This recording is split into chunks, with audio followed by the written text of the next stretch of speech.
Hello and welcome to the Lagerlogs Live. It's a Friday night live stream. It is me, Stu. Tom is out gallivanting. So I've got friends. I've got some friends with me tonight, and we're doing a mystery beer review in about maybe 15 minutes. But if the guys are ready, I'll bring them in. So starting with our pal Marc at the Craft Beer Hub. Hello, mate. You right? Yes, I'm doing good. I like how you just Good. I haven't seen you for the last 5 minutes, and the second it started, you just slid in like Tom Cruise from Risky Business. Mate, certainly not Tom Cruise. But being transparent, I was having a poo. Hey, you got to get out the rod before you go on live. Oh, it's true. Yeah. Nervous. It's the nerves. And next up, we have not a substitute Tom. He's good in many other ways. It's Tom, the Crumby Beard. Howdy doody. Hey. How's everyone? Hello. Oh, are we doing beers, are we? I'm just drinking my way through a Friday. We're good. Okay. Speaking How of is everyone? beers, you can't have a beer without John from Lords. Hey. Hello, everybody. How are you doing? Howdy Not doody bad doody. at all. Nice to see you.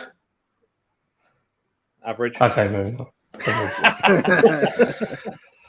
I'm just Yeah. before I quote any 80s game show host, I have to consider whether they were involved in any sort of sexual scandals. Or Do you not. know? As I said it, I I was thought, like, was he involved? Was he involved? "Bugger! Did I just say something bad and not Sorry. realise?" Sorry, Stu.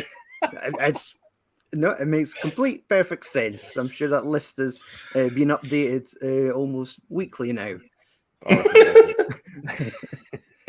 So, It's true. but yeah, how is everyone doing? I'm good, man.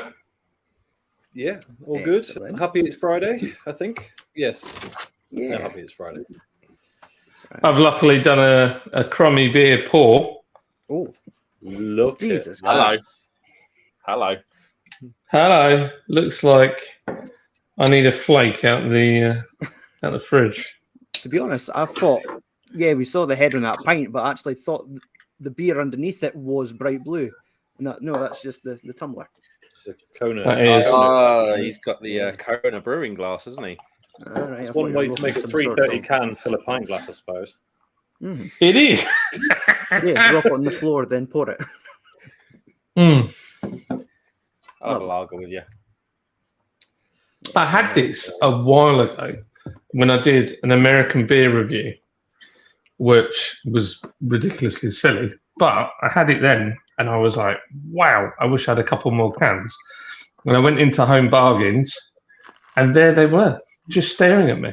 And I was like, I'm having them. I think I got mugged off with these beers because I went to Home Bargains and they all had this like horrible, not skunk's the wrong word, but it was, I don't know. They all had this similar horrible twang across the styles. It was really weird. So I don't know if maybe the Home Bargains in Norwich had left them outside in the sunshine or whatever. Oh, I don't know, or what the chain was like. But yeah, I really wasn't impressed. But I'd be interested to try them again. Are these, what, did you have American ones like that? Yeah, it was that. Is that essentially? Is that the craft lager? And then there's another red one, which is Yeah. like the ale or something. Yes. Yeah. Yeah, and then I had that, and then there was a DC Brow one. It was more like an American kind of America kind of can wrap on it. Yeah. Tom knows The all about that. Centennial hops.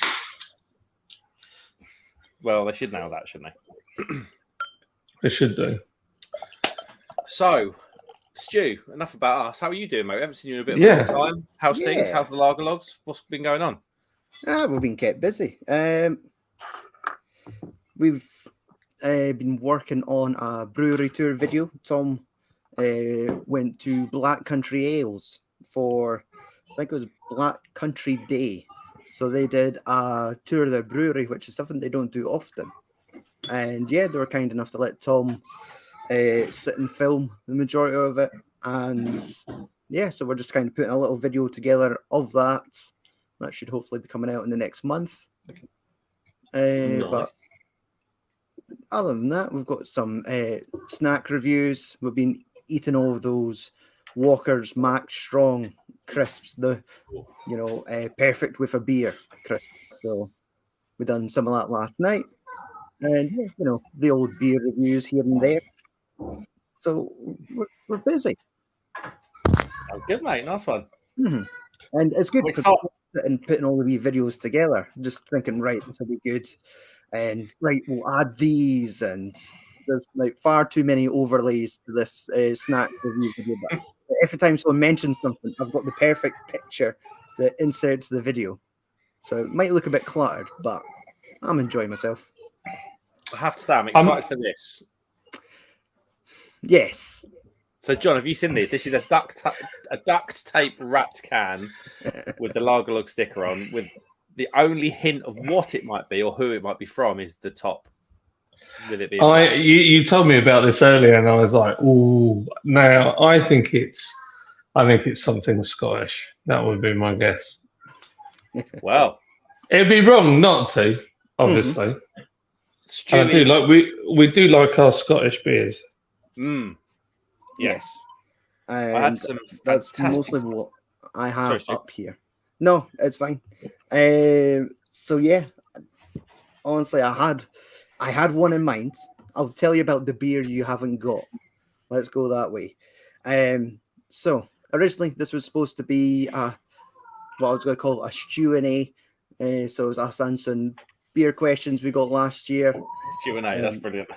The fact that Tom is double booked his way out at a friend's birthday, says he might join us at the end of the night, depending if it's still happening.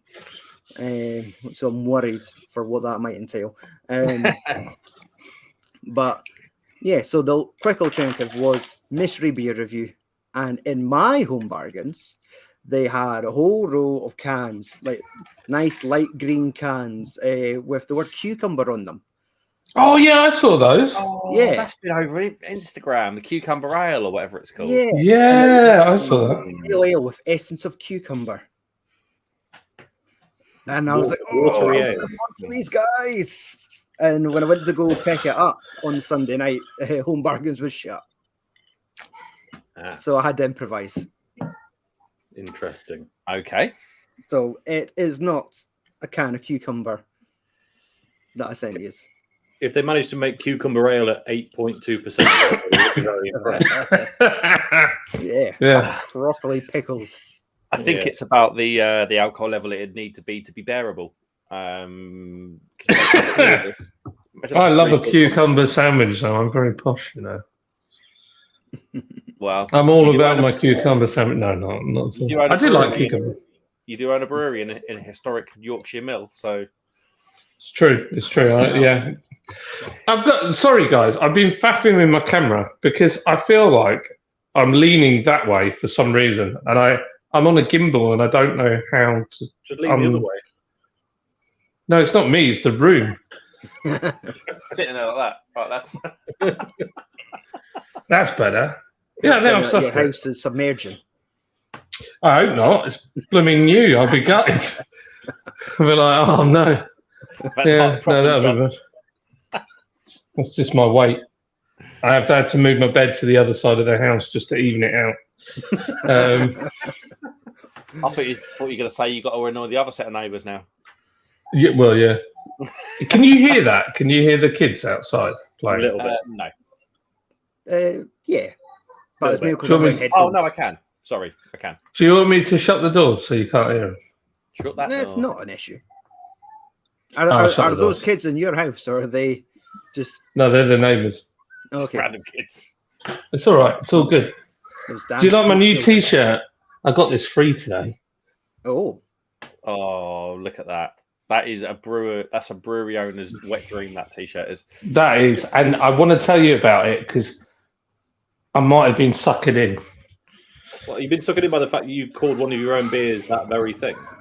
Well, no, not that. Well, that could be part of it, but it's what they do. It's really, really cool. It's like properly. I'm going for a wee. I'll leave my earphones on. No, not really. I was going to say that's a Naked Gun moment there. I'm just trying to make it so you can. That's better. Yeah. So basically, Jasper Yeast, they deal in wet yeast, So they're based in America, and there's a big list of yeasts you can buy, and then they ship it over live, and you buy a container from them so that you can crop it and reuse it and do whatever, look after it. And one of the yeasts is from a very well-known American brewery, which we think is Sierra Nevada. Ooh. That could change the game a little bit. I just thought it'd be a lot of fun just to try it. Definitely. I know, didn't Bramwell try and cultivate some out of the bottles? Oh, So bottle conditioned Sierra Nevada slightly. well, you could do if it's not filtered, yeah, and it's bottle conditioned. Yeah. But yeah, like I thought this is fun. I want to do it. So yeah, on my list of things that I need to purchase. There we go. Nice. Not bad. So, Crummy, what are you drinking? I am just finishing the very last pint out of a keg that I've got in the beer monster at the minute, which was my favourite beer of last year. I was banging on about it on last week's stream, but for reference for anyone who wasn't there, it's this. Okay. A coconut mild, and it's just lovely. It's just fantastic. I just like to bathe in it. It's brilliant. And this is my last pint, and it's probably going to be my last pint for the year because I don't know that they're doing another brew this year, so I'm very sad. I'm just disappointed they got a picture of Lydia on the pump. It's outrageous. Was she cold that day? She was. That's why the camera's not any lower and you can only see her head. Very sensible. That leads on to a good question, actually. Does it? Why is it that your nipples and your old fella do the exact opposite when it's cold? Just put that out there. Stuart's gone wrong really early.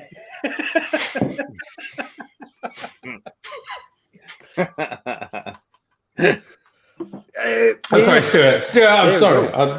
Okay. Look, everyone thought this stream was going to be like coherent and civilized, and everyone would have their clothes on. However, John managed to. They look nice feet. I think as long as we let him get it all out in the first 10 minutes, and we'll be fine for the rest of the show. It's just like let the Baron tire himself out. I hope. I'm just going to be quiet and slowly drink. I'm just waiting for your chair to suddenly adjust and you drop out of shot.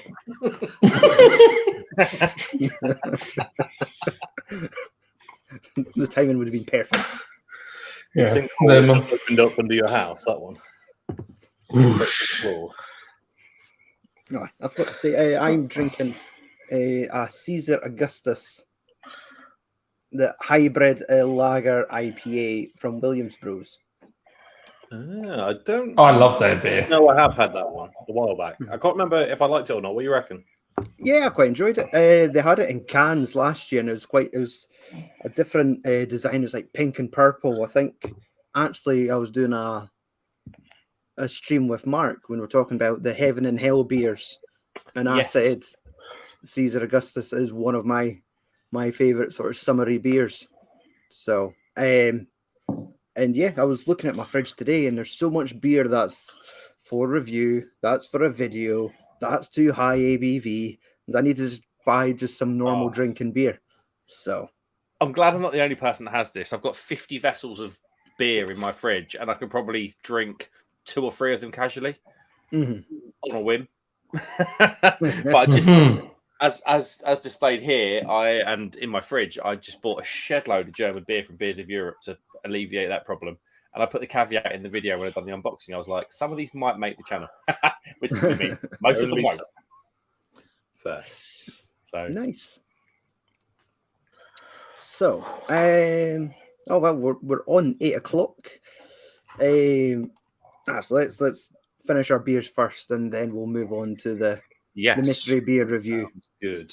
Gives mine a chance to cool down a bit more because the those drama. who weren't following the great drama, my beer arrived an hour ago. What? Yeah. No way.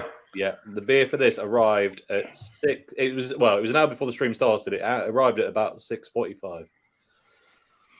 See, I've got the exact opposite problem to you. Mine arrived yesterday. I'm trying to warm mine up, so which is probably about right now. I had it in the fridge, so yeah, it's probably. I'm doing the opposite. Mine was 7 or 8 definitely degrees now. cold on arrival. Mm-hmm. I'm unfortunately was so non-committal because I didn't know what I was doing. I didn't get any beers because, Stuart would have wasted beers, you see. Mm. So, sorry about that. I'll just dip out, or I'll just sit in the corner and get drunk. You'll make inappropriate comments regarding nipples for the majority, I'm sure. That wasn't inappropriate. That was a fact. Well, we'll put you in a wee time out to sit and think about what you've said, and then after. Sorry. And then after the mystery beer review, we could bring you back in, and then you'll confirm it again that it was a fact. I didn't say anything wrong, and you're a bunch of wankers, and then get do it. It's your show. You can do whatever you like. I do have a question, though. I do have a question, and that is: does anyone else think that John looks like he's hosting a pirate radio station? Yes. It's got a vibe. I don't know what he's playing. It is the headphones. It's either that or he's about to look at some inappropriate images on YouTube or on Google. Sorry. Welcome to Jasper FM, and it's the weekend, people. It's Friday night. Roll on, summer. Jasper Yeast sponsoring the show. It's going to be fermental. Come on. I know it's Friday. I'm sorry. All right, I'll let you on that. Streaming directly from x.com. You need to address this accusation in the comments, Stu. Oh, yeah. We're live, baby. Yeah. Now what do you think? Oh, yeah. Oh. Okay, we said it once, but yeah, wait. Oh, wait, the computer's a little bit stuttery, but... I am. That's exactly what I'm listening to. I'm sat here. I'm moving backwards and forwards. I realise I haven't got my glasses and I can't really see. I'm like, if I start looking like a one-eyed pirate later in the 80s. Maybe that's also why we've got this. You've got this strange nautical theme because you're swaying. Well, I think it fits. Mm-hmm. Yeah, this all works. And pirate radio, pirate talk. You're all so mean. You're just so mean. Right, I've even got on the nautical thing. I bought these from Home Bargains. Well, hold on. That's a second part to this stream. We blind review a beer. Sorry. No. I'm glad. Keep with me. We do the blind beer review, and then John has to eat 3 Fisherman's Friends, and then tell us what beer tastes like after that. Yeah, that's good. Impossible. Tastes sweet. It tastes like licorice. We need to know. Bring John back in the chat. How you doing? There'll be like pure light coming out of his mouth and nostrils. Oh dear. I had a glass of water with them. A Fisherman's Friend still the most unappealing colour. Are they still like brown? Brown, yeah. Bland. And they still come in a paper foil bag, which is really nice. I like them. I've turned it into my dad. My dad would always have Fisherman's Friends in his work van, or he'd have like a packet in his jacket or whatever. Mm-hmm. And I've ended up doing exactly the same thing.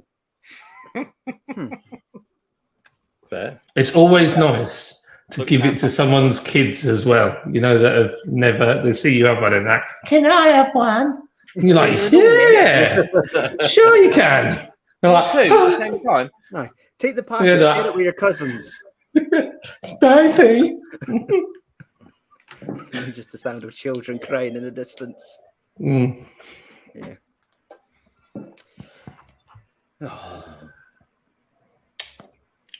Silence. Silence. I think what have you all been doing today? I have had a brutal day today. I had to do something crazy, which is called manual labour. Are you okay? Not sure about that. I think I should. Need to get this out there. But before I might get emotional later. Otherwise. No, there's a unit under our unit which has got a bunch of junk in it, and somebody wants to rent it out. So I said, yeah, sure, I'll clear it out. So I hired a skip. It took me all day. Mm-hmm. And I filled the skip. And I was broken because I had to walk every single bit up that damn path. I'll tell you what, I chased my 21-month-old daughter around a soft play and trampoline centre for 2 hours. I'll tell you what, that is, you want to talk about manual labour? That is manual labour, I can tell you that. That is not easy. Where you're following her in the soft play. Like through the little rotating sort of like, grease. Oh, isn't it terrible when you get there and you're running through and I'm kind of going, with these big rollers like pinching my chest. Yeah. Well, the good bit is you're slim enough to get through that. The amount of times I got stuck in play gyms. Kobe's like, Mummy, can Daddy get some help? He's stuck in the play gym again. Let me out. John in the rollers. Tell Mum, get the butter. Get the butter. And that's just because I'm hungry. Sorry, Stu, but that's a very Scottish answer to a problem. He's actually. Get washing up liquids. Right. Well, what are we saying about this then? Is it time? I'm going to go get mines. Crummy, is yours like in the fridge behind you? It's behind me. Yeah, I can have it ready in moments. Okay. Oh no, it's not. Oh, yes, you can kick me out if you like and do your thing, and then when you finish, you can bring me back in. Yeah, we're good. I'm going to clip it as like a separate video once the stream's over anyway. But I'll wait until we get the beers, and then we'll just wait for you to say something offensive, and then. Good plan. Cheers. It's not your first rodeo, is it, Stu? It's just savage. I've been absolutely savaged on here from the minute I've got on. Yes, you are. It's outrageous. I feel so unloved.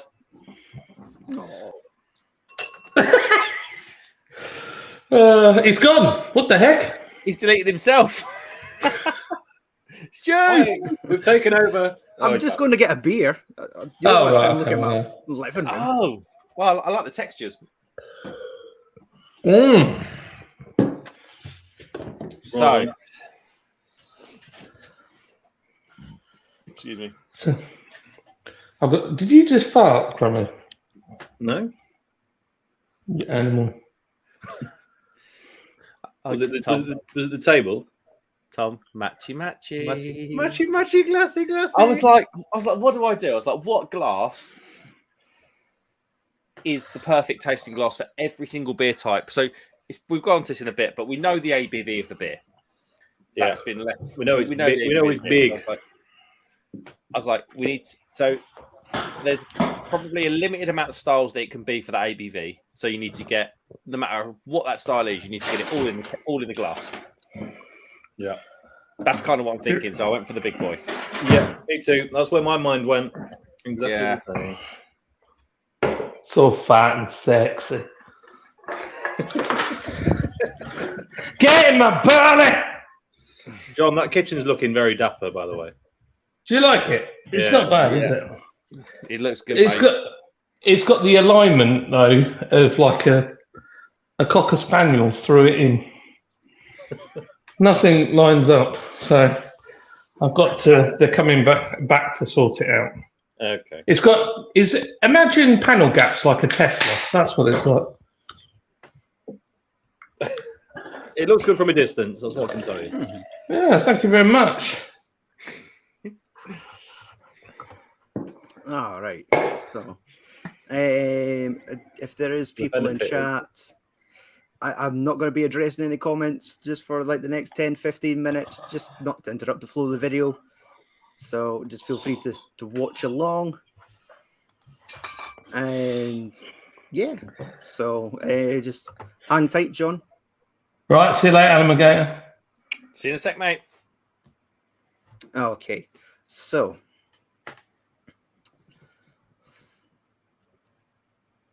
yes, I might as well just go for the introduces one by one. So I'll just gonna punt you all in the same room beside John.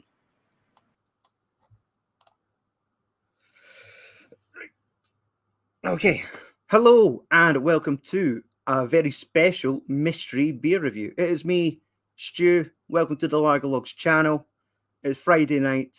I've got some friends and we're going to be drinking a very special mystery beer. So, joining me tonight, we have Marc from the Craft Beer Hub. How you doing, mate? All right. Thanks for having me. No problem at all. And joining us is Tom, the Crumby Beard. Howdy doody. Again. Yes, thank you for this. So the original plan was to have Tom here and we're going to do a whole thing, but Tom can't make it, but he gave us the blessing to go ahead and do a last minute mystery beer review. Now, both of you have been on before, but not together. So True. This is dangerous. I think Marc was maybe our second episode, and we sent him a bottle of Tennant's Lager. It's true. Mm-hmm. It's true.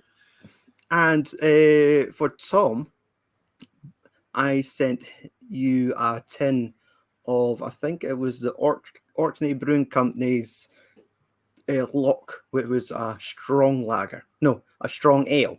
It was kind of Scotch ale, but not quite. But yeah, it was that realm. It was banging. I definitely won out between me and Marc on those mystery beers. That's all I know. So, but I have sent you a very special tin of beer. As you can see, it has been wrapped in gaffer tape. Demonstrate for you, good people. Slapped a very glossy Lagerlog sticker on top. Now, I mean, I went over some of that stuff like twice because you could see through that tape. So I made sure to cover up like all the important bits. The only bit you can see is the ABV.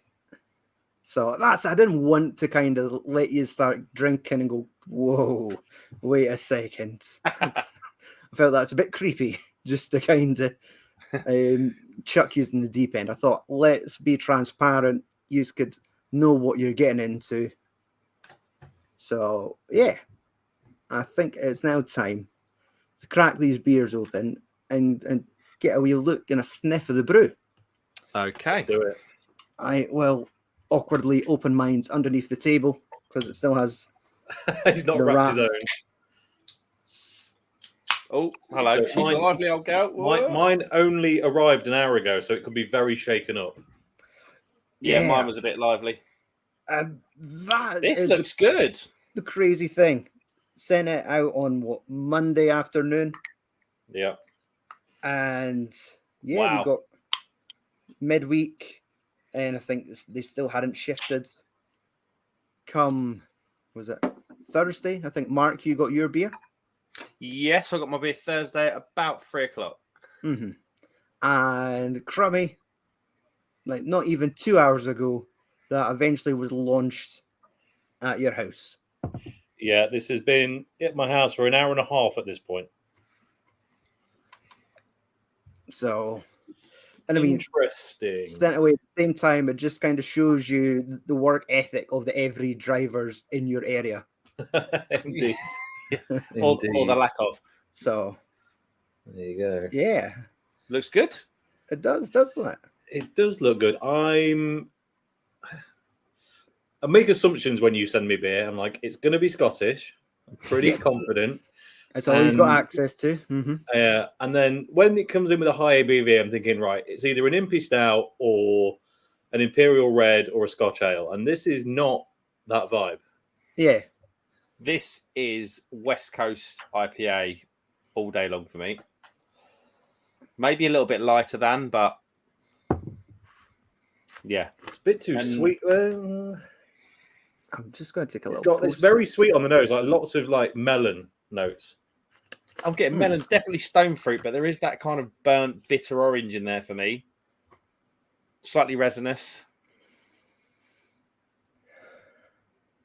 It's not piney enough though to be West Coast, is it? No, it feels quite soft for this ABV. It's not very. I'm loving this prickly. in-depth analysis. You want to guess what it is, though? Have we got to guess what it is, or just review it? I mean, as we go, we'll kind of try and work it out. It's to me, I'm smelling it. I think, oh, it smells creamy. Yeah, it's definitely got. There is a definitely creamy sort of richness in there for me. I think you're right, Stu. That's where I was going with the melon thing. Think like a honeydew, antelope melon. Aye. That kind of But I don't think it's lactose though. It's not quite. No, it hasn't got that. I find lactose. I don't know about you guys, but I find it smells quite sickly. It's kind of that lactose aromas sort of make beer smell sickly to me, and I'm not getting that. Mm-hmm. Okay, but it looks good and it smells pretty damn decent. It smells lovely and fresh. Well, let's drink it then, lads. Cheers. We're going. Cheers. What ABV was it again? Sorry, it's 8.3. 8.2. Yes. 8.3. Yeah. Mm-hmm. Somewhere around there. Goodbye, Cheers. Friday night.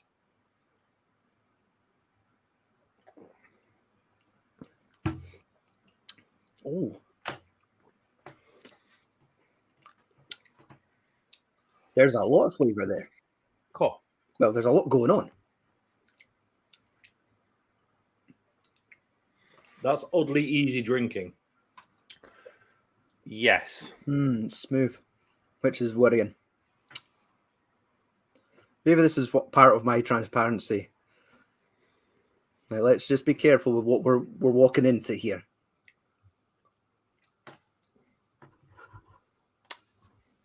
It's very fresh. It's definitely a bit more resinous, a bit more bitter than the aroma was sort of telling me. Mm-hmm. Definitely slightly astringent at the back end, quite sticky bitterness. Are you still leaning towards West Coast?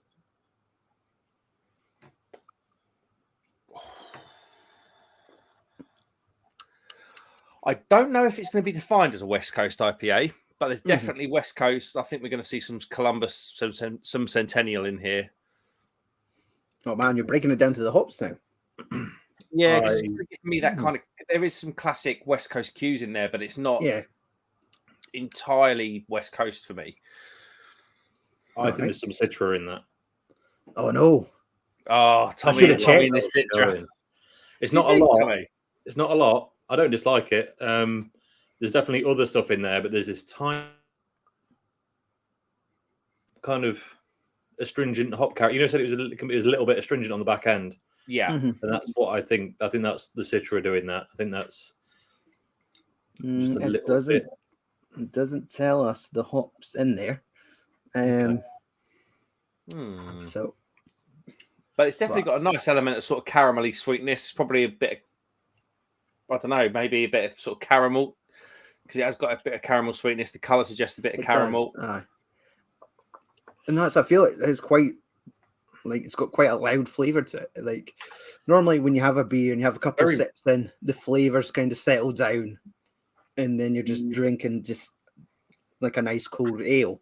Whereas this one is kind of like a burst of flavour with every mouthful. It's almost a bit marmalade-y towards the back. Yeah, 100%. Definitely. ABV, Alan, just because you're asking, mate, is 8.3. So I'm pretty confident there's. I mean, I don't know if Stu actually confirmed or not earlier, but I'm pretty confident that this is Scottish, based on that malt bill. Okay, I would say based on that malt bill because it's got that kind of very. How do I describe it? You know how a lot of German lager malt will go like a really bready route.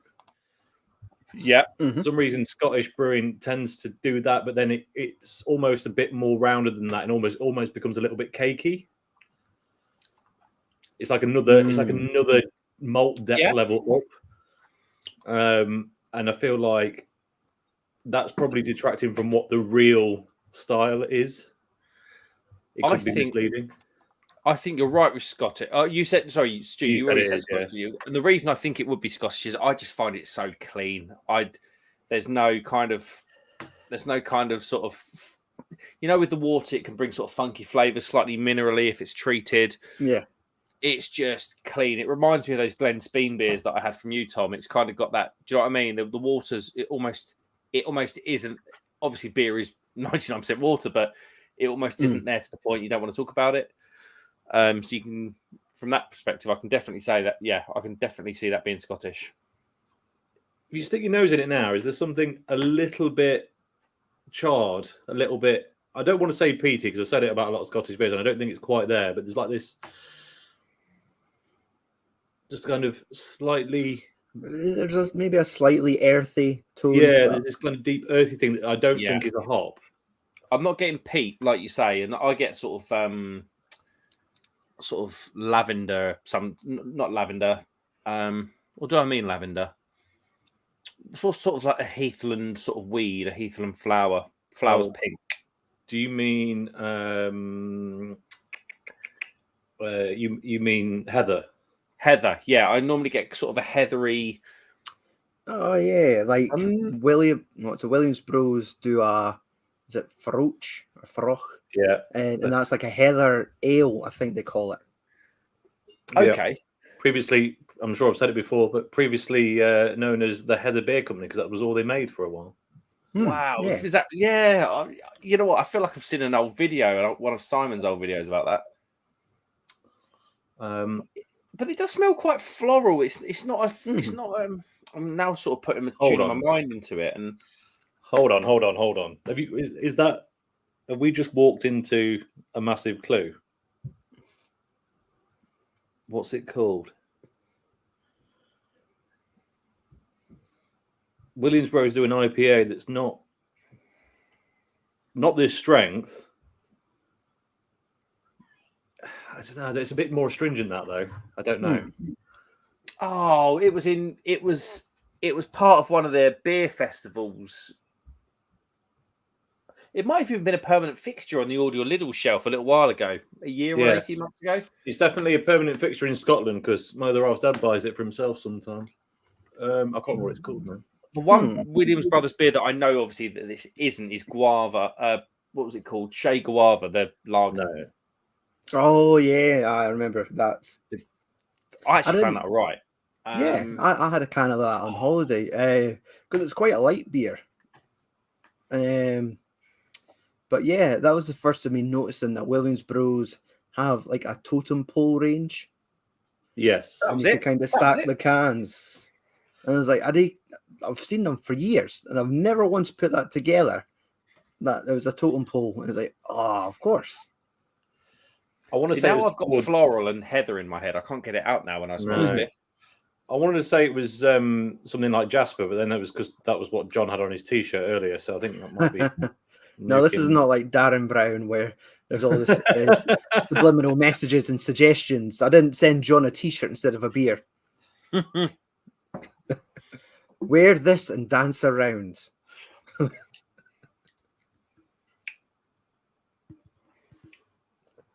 The astringency, and it isn't bitterness. It's there. It is sort of.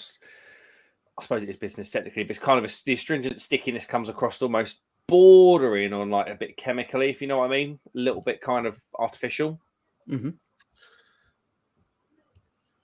I am noticing it still has quite like a bitter aftertaste. Just at the very end. Very. I need to make I need to make a statement. I've just looked at this can again. Are you looking too hard at the can? I'm not looking through. I can't see what it is. But you know the bit you've let the volume, the ABV? Yes. You look at that. The V is very distinct. and I think Giving away too much.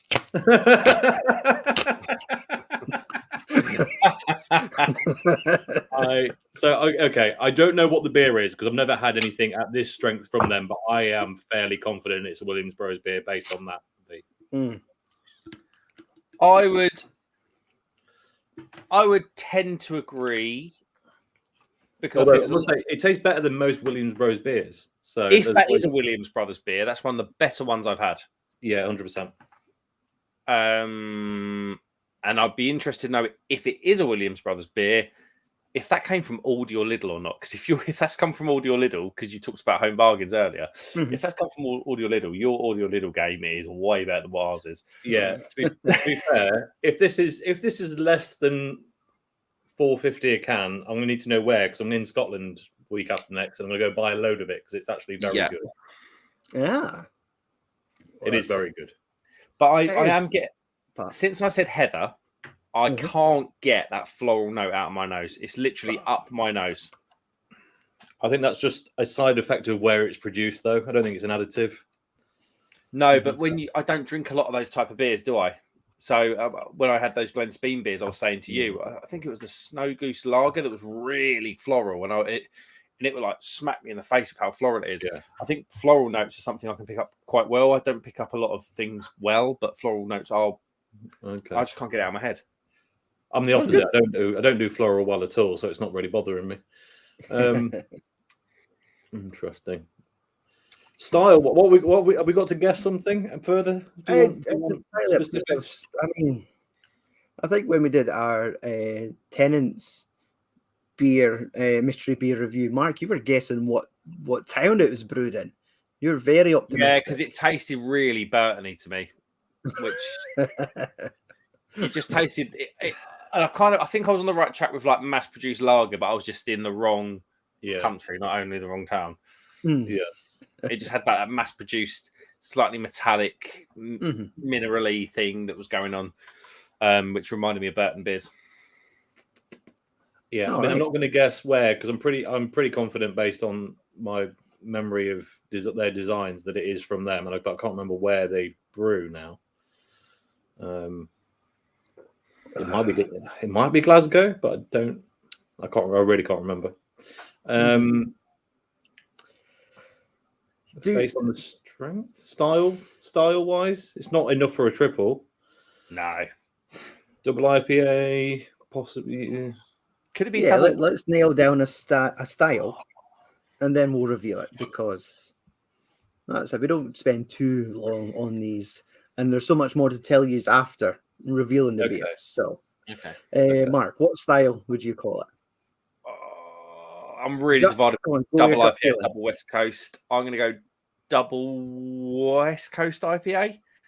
I think there's enough. You just combined both answers there. Sorry, double IPA, double West Coast. That's kind of where I was. Yeah, I'm going to go double West Coast because there's enough West Coast cues in there for me. All right, Crummy. I don't think it's a Westie. I think it's just too sweet, and I don't think the hops are that extreme. I'm torn between just going for a double IPA or because of how sweet it is, have they tried to do something like a Scotch Ale IPA hybrid? And they've ended up calling it my last beer. Yeah, they ended up calling it something like Scotch IPA or an Imperial IPA. Yeah, that's a fair shout. That's a fair shout. That. Or do we go boring and go double IPA? Williamsboro's, do they tend to muck around? Do Williamsboro's tend to muck around with their naming conventions? That's really the question I've got to answer. I don't think so, but I mean, what's it? Birds and Bees, is that not described as like a summer ale? So, yeah, true. Don't be boring, Tommy. Come on. Imperial IPA, because I think Scotch IPA doesn't make enough sense. It's not got that malt profile, but I feel like I want to call it something different other than what us English people would call it, just because, And to me, I feel it's quite light or even just like the colour of it's quite light for Scotch. I always feel like that definitely leans to like a darker. I'd expect something red in. Something more red in there if it was going to be Scotch. So I'm going to wing it with Imperial IPA because I feel like it's a bit more classic Mhm. guided, if that makes sense, because it is that bit sweeter. The hops aren't too overpowering. Yeah. All right. Okay. Let's muck around with the camera for the reveal. Dun dun dun. I don't have a tin of Tennants to quickly throw up and throw Can you this. imagine? Yeah, no. I was going to grab a tin Iron Brew there. It is Williams Brews Double Joker. That's Tom. That's the beer earlier when you were saying Jasper. Yeah, it is. Yeah, Joker. Okay. Yes, Yeah, Joker. they have their Joker IPA. Yes, that's what we're This trying to is think Double of. Joker, which is, as we said, 8.3%. And for the beer festivals at the moment, they've been showing a lot of Juicy Joker on shelves. So that's become more readily available in the last couple of months. But Okay. this is a £3 beer found in Sainsbury's. Shut the front door. That. Wow. £3 in Sainsbury's. See, that original Joker. I feel like I've had it before and hated it, and then tried it again, like reluctantly, and thought it wasn't too bad. So I don't really know where I sit on it. This I really enjoyed, so it was a bit like, well, obviously it's not the same beer. Yeah, I definitely when you compare the two, the flavor in this one is crazy. Yeah, this is insane. £3 a can. Yes, It's a joke, isn't it? I need to find a Sainsbury's on my travels next week. After next. And if we have a look at the screen, come on now. Did I just remove it? No, I didn't. Add to the stream. They describe it as an Imperial IPA. What? Play. And yes, it does have Citra, unfortunately. Oh well, to be fair, it's not a shock that I can normally pick that out, so that bit's fine. But it does have I am Centennial, stunned. Mark. Yeah, I'm happy with that, but I'm not happy with the malts. But Vienna malt makes absolute sense to me. Oh, it's just got extra sugar in it to amp it up. That's interesting. Interesting. So pale malt, Vienna malt, pale crystal. Okay. 65 IBU. That's a surprise. It doesn't taste that bitter to me. I think it's that sticky, there's that sticky thing at the back. Okay, yeah, caramel's up there. Yeah. Sweet orange tangy. Yeah, absolutely. Well, I don't know where I pulled Imperial IPA out from, but it turns out to have been a good. You nailed it. I'll tell you why. I'll tell you why I picked that, because NCBF, Knott's Craft Beer Festival, a few weeks ago, it wasn't Williams Bros. It was Fierce beer. And they'd done an Imperial Red, right? And it reminded me a little bit of that. And I was just like, it was just like, that's an interesting naming convention. Maybe that's more of a thing in Scotland. That was all that came from. So yeah, interesting. So that's it, ladies and gentlemen. Yes, Double Joker was the beer. If you're in Scotland, it is in Sainsbury's, £3 a can. Go out, find it for yourself, and let us know what you think. Thanks for sending us the cans too, because that is delightful. That is really good. For £3 as well, it's an absolute joke. I think if you'd have said £4 or £5, I'd been happy with that. But that's it. Yeah. It's supermarket beer. Jesus, super crazy, isn't it?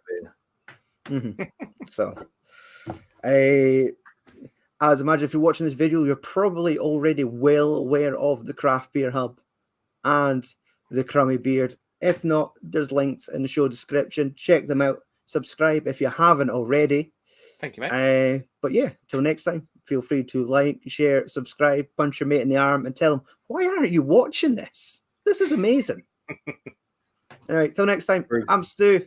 These guys are awesome. Take it easy and have a nice weekend. Cheers, guys. Everyone. All right, John, you can come back in. I was waiting to Hello. talk for about 3 minutes there, and you were doing the outro, and I was like, "Don't ruin it! Don't ruin it!" I halfway through this video, through that, what we just did there, I grabbed a bunch of post-it notes and stuck them to my monitor because I could see John dancing in his kitchen, and I was like, "This wee bastard trying to put me off." So I I'm just going to put a wee note that just like couple. You didn't post-it see it notes. when I walked past with my trousers off. Then. I had one note and I still saw too much, so then I tripled down, and then it's fine 'cause I'm easily distracted. Oh my god! You're It's got to have a bit menace, of fun, though, boys. Got to have a bit of fun. Definitely, but Oh, when it's show mode, I'm a professional. you are definitely We as experts. more professional than us. That's for sure. And I apologize to chat. I know I've been ignoring you. Let's have a look at our comments.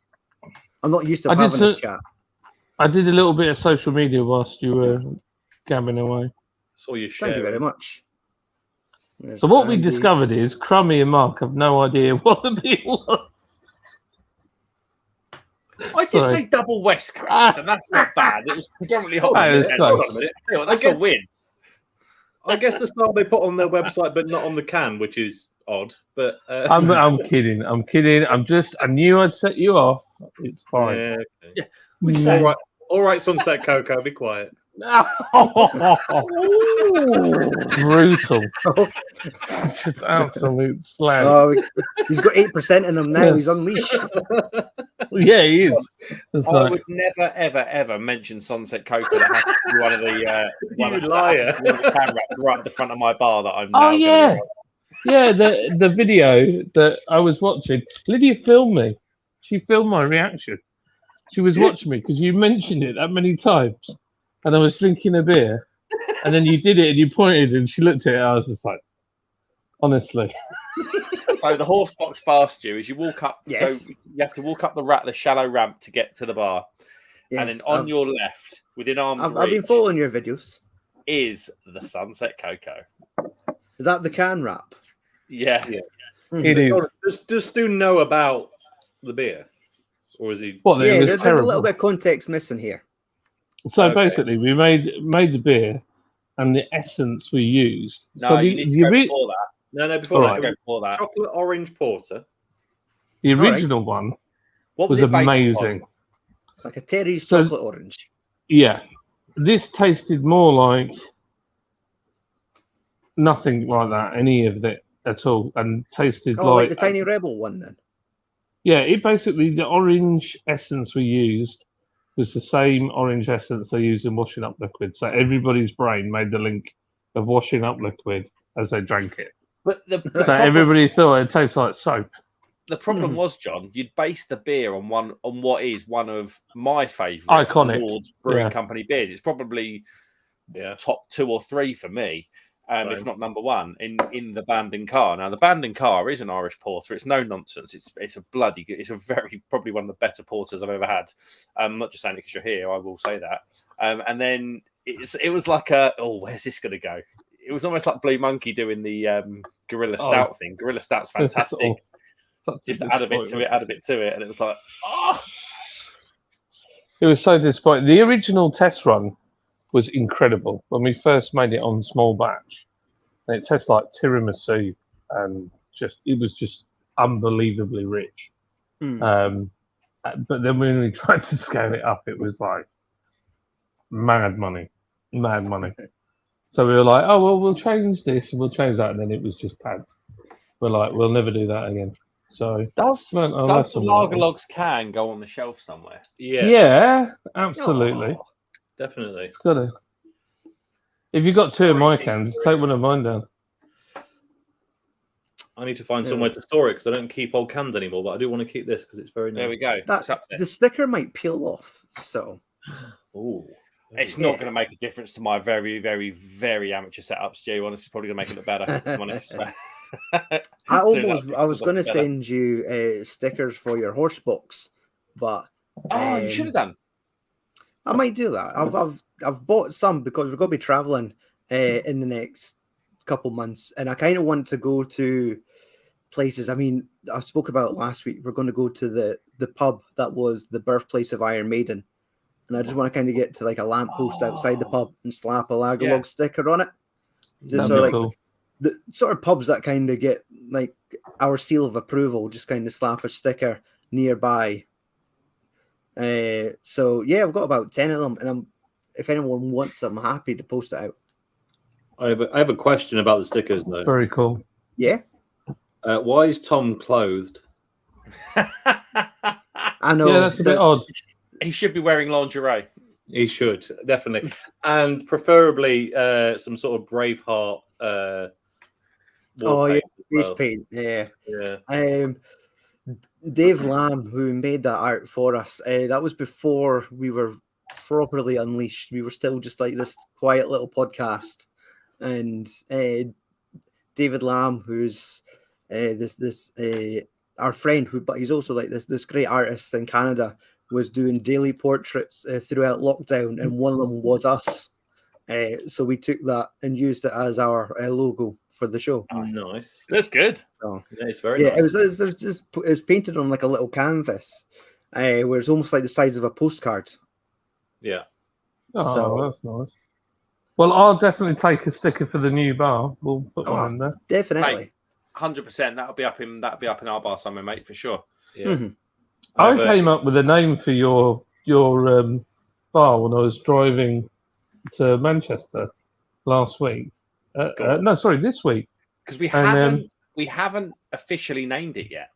I know No, there's a but lot of I- anticipation behind it. I was Really? driving along. And I got passed by a horse box, which was odd in itself because I was doing the national speed limit. 770 on the motorway. Yeah, in the van. No, I think it was raining, and I just thought, "Oh, suck it! I'm just going to sit in the inside lane and just chill with the trucks. I'm coming up in a minute." Mhm. And on the back of it, in big letters, it said, "Caution horses." And I was like, "That's a bloody great name for a bar, Caution Horses." Why did I was like, "Caution Horses in." the caution horses in? I just thought it's amazing. And if you're thinking of starting a band, I think it'd be a good name for a band. The caution Yeah. horses. Right. If that- That's be- probably going to be the hardest part of this whole horse box journey for you, Mark, is to get the name. The actual thing- construction Yeah, and He's building already, of it he's all already is decided. probably- He's having you on. He knows what he's calling it. I don't. Tommy, Yes, shut you up. The OS box. You could call yeah. it an OS. The OS box. I Because in could- Yorkshire they call it an OS. It's like, I know it. It's ah. on the tip of my tongue, but if only I had 1,000 subscribers. That's all that feels like, mate, to be honest. No, that's the ploy you use. Is that I will reveal the name when we hit this number. Sounds like you're absolutely on to me there, Stu. Ah. Once we get to 1,000, I'll tell you. Yeah. Aye. No, we're pretty set. I want the community to have their say. We've got some very average IT web developer doing some logos for us at the moment, haven't we, Tom? Yeah, Kick him out. he's Can you kick him well out? Come on, please. Well, they're not logos as such. I don't know. bang average. Right, we're into the business end though. We've got a wedding fair booked in October. We've paid that. Mhm. That is done. We're going to wedding fair in October. I've got to speak to someone tomorrow about our first booking, which is Ooh. quite incredible. And what's exciting. nice is they're booking it off of my YouTube channel. So they know me from YouTube. They've got in contact and they want to book it because they're like, we know you don't muck around with beer, and I don't. So that's quite interesting. Also, he's got a brewery that can't be bothered to go to beer festivals, so he might get the contract to do all of those as well. Who knows? Who knows? So it might be knows? something where we could help pay the entry fee and stuff like that, and supply you beer and Mate, all that kind of thing. who knows? We did talk about this ages ago, didn't we? But yeah, it's exciting times. Like it's taken It's a long time. awesome. Obviously, my father having a stroke and stuff like that set everything back by at least 4 to 5 to 6 weeks.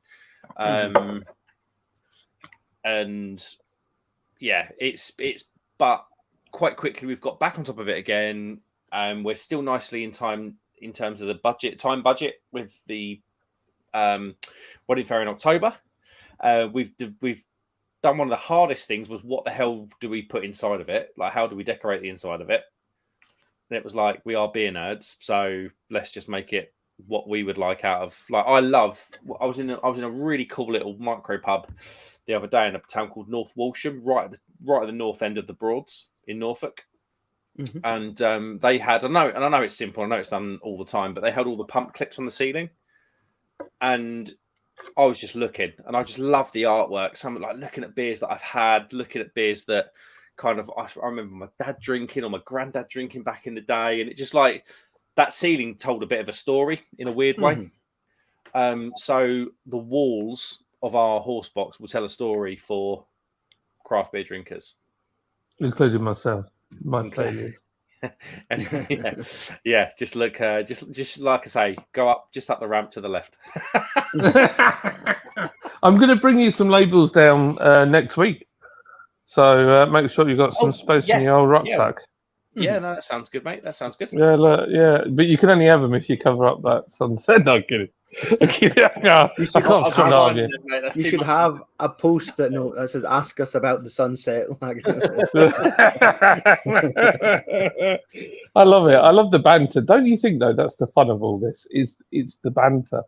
You know, like you can't make. It's not realistic for me to make 25 beers and all of them be the best that we can do. Yeah. Although me and Crummy had 1.21 gigawatts the other day. That is insanely good. Wow. Yeah. Big As a time. man that doesn't like hoppy ales, Yeah. Holy crap. That was out of a thermos flask. John called it something fancier, but it was out of a thermos flask that had been rolling around his van for a day, and it was still fantastic. So much like the beer I've sent you, it's been in the back of an every van for the last few days. What I'm learning is that hoppy beer is much better if it's been thrown around the back of a commercial vehicle for a day before it gets to the neck. That's what everyone's missing. That's what everyone's missing. You don't want these delicately prepared cold chain only thing. No, throw it round at ambient temperatures in the back of a Transit, and it's going to be bang on. Or a Vivaro in your case, John. But you know. So going away from non-hoppy beer, I think I might have one of the most underrated, relatively easily available beers in my hand. I can see what it is already. That's not underrated. Everyone, really? I think it's underrated, mate. It is banging. Let's have a look. Oh, it's not what I thought. Okay, it's I don't good. think I've ever read it. You thought it was the Tegernsee one. Yeah, I did, yeah. And that is very good. That is very good. I think, I don't know. What's that one called? Is that the Schenkler? Schneider Bayerisch. Oh, the Schneider Bayerisch. That's easy for you to say. I liked it. It wasn't as rich as I wanted. The Tegernsee one's a joke. I couldn't believe how good it was. Yeah, it's insane. Oh, okay, I'm going to try and catch up with chat here because That is I'm getting into the bloody habit of good. I'm that used to watching these lives. Even though I'm hosting this one, I'm just sitting fucking watching it. It's like, I love you. I love you. We're available to hire for us to come on your channel and talk nonsense for a bit. That's it. Yeah. Honestly, yeah, I love your honesty. It's fantastic. I love it. Let's see. Okay, Brilliant. we've got Alan Mead in. Happy Hey, Friday here he to is. all. Happy Legend. Friday to you, Alan. How's the cow? Mark, he loved the Blue Monkey Chuck Orange Stout review. I haven't seen that one yet.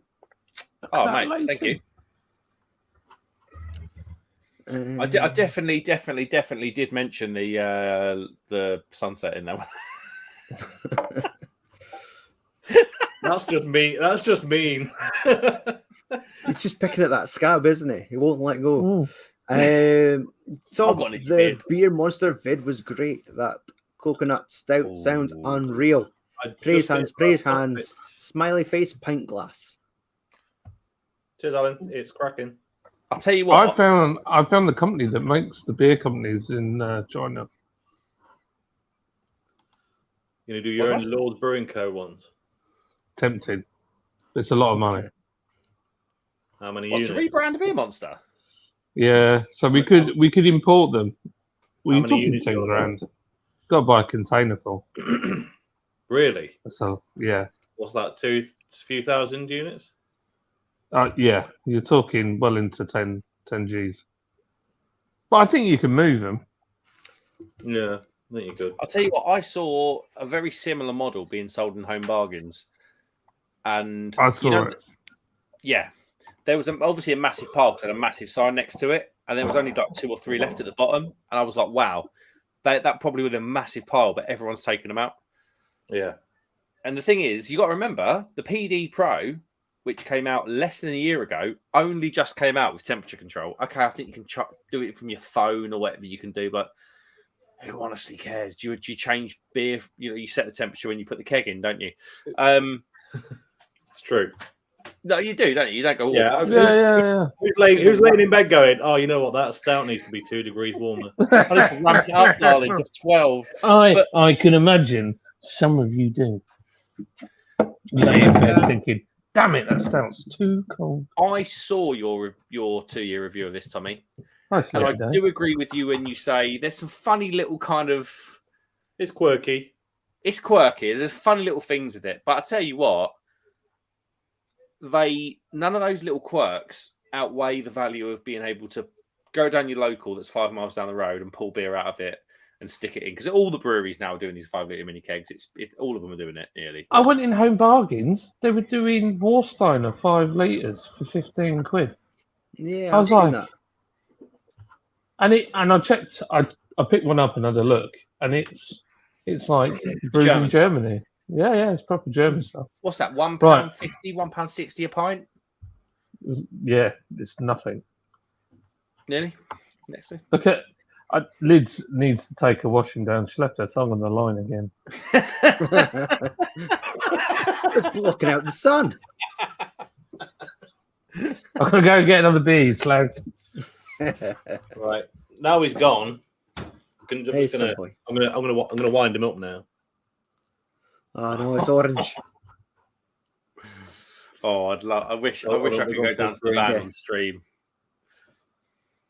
There you go. So this is the one that Marc reviewed the other week. I have reviewed this, but a long time ago. It's banging in it. It's good, and it is what he was trying to do with the pre-mentioned beer that he doesn't like us talking about. So I'm going to drink that.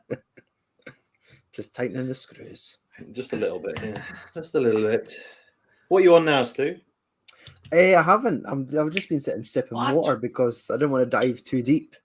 But I feel left out. I should really get another beer. I'm doing my drinking all early doors because I've got to actually get up tomorrow. Tommy, I'm just going through my bottle cap thing. The one on next to Vocations, the Taganza. Oh yeah, very good. Marc, meant to ask, which of the Blue Monkey cans have you got on that shelf behind you? Because I couldn't work it out. I was looking at it earlier. I have the Maple and Pecan Imperial Stout. Oh, that's what it is. Yes, which was insane. Yeah, it was very nice. Very good, very nice. Very good, very nice. This chocolate and orange stout smells absolutely beautiful. Oh, don't start, you absolute slag.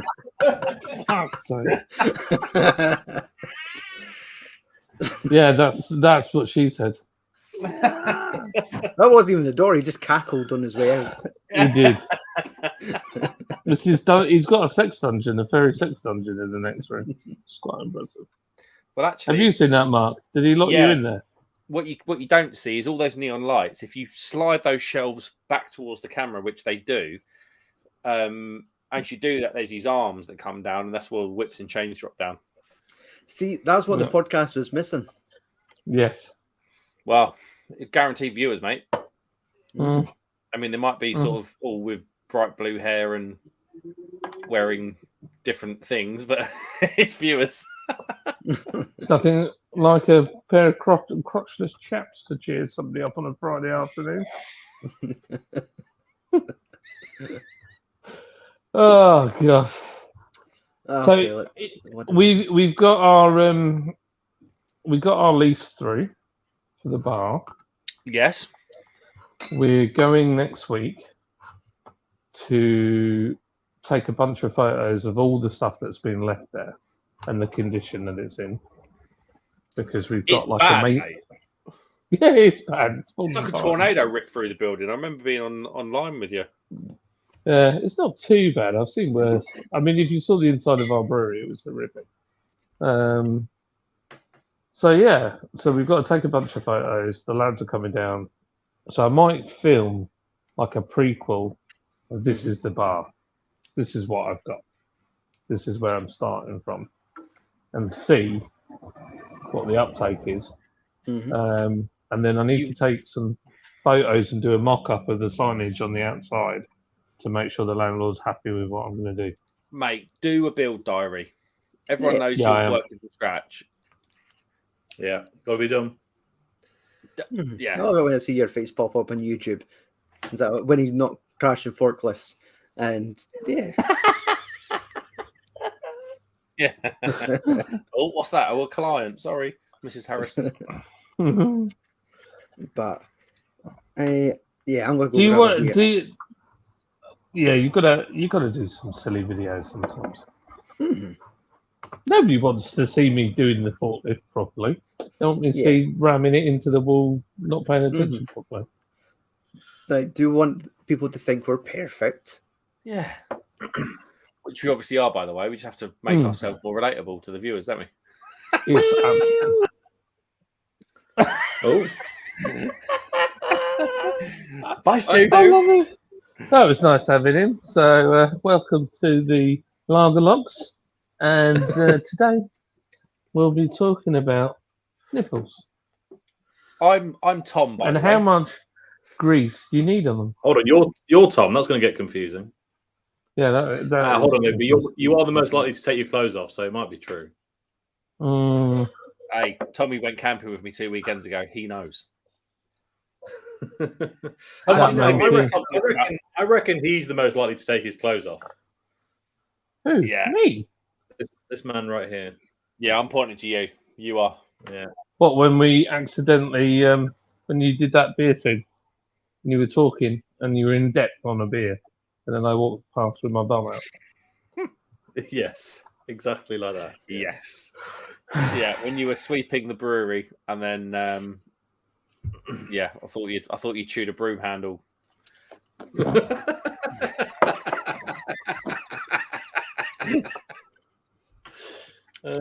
Why is it that we have two sets of cheeks and they've both got a hole in them? It's a very good and question. After a curry, they both stink.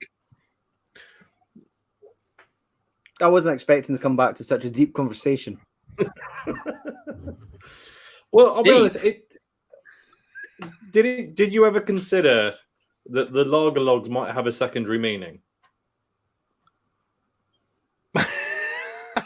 Shouldn't that be called the stout logs? When me and Tom did the idea for this, I almost did purchase the domain for largerlogs.com.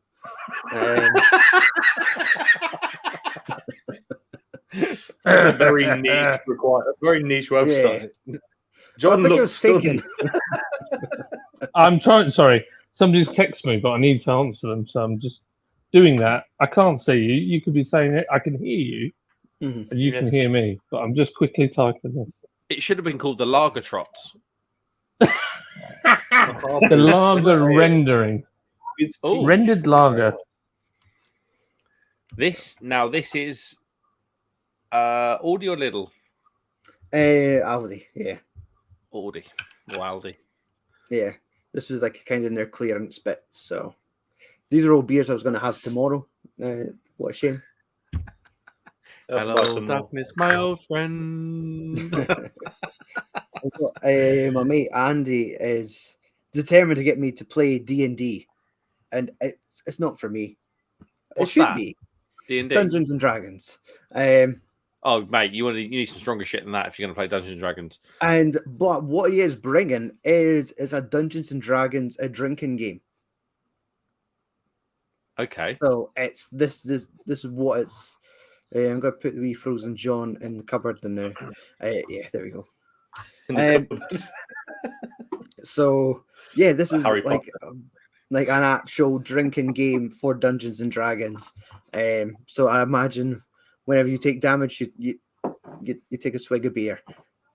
So I think this is him trying to make it appeal to me, because we tried it before and it's difficult. But he's like, right, but now this one involves drinking, so I'm listening. I'm going to see where this goes.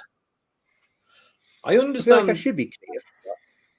I kind of understand why people like playing those things, or any tabletop gaming thing. Mm-hmm. But ultimately, if I was sat around a table, regardless of what was going on in the middle of it with people I wanted to be around, I would also want a beer.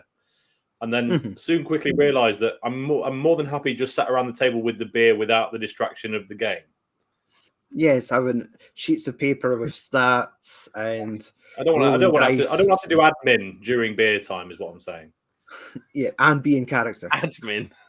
And beer admin. Yeah, Tom, the worst Monopoly player. I manage my finances every day. I don't want to play this crap. You know, exactly that. Yeah, I don't want to do that. Were you swearing? Were you swearing? We'll just let him out of the timeout corner. Like Mr. Bean out the top of that. He's I've like put my clothes on. It's okay. I'm soft. Oh, look at me tennis. What it is?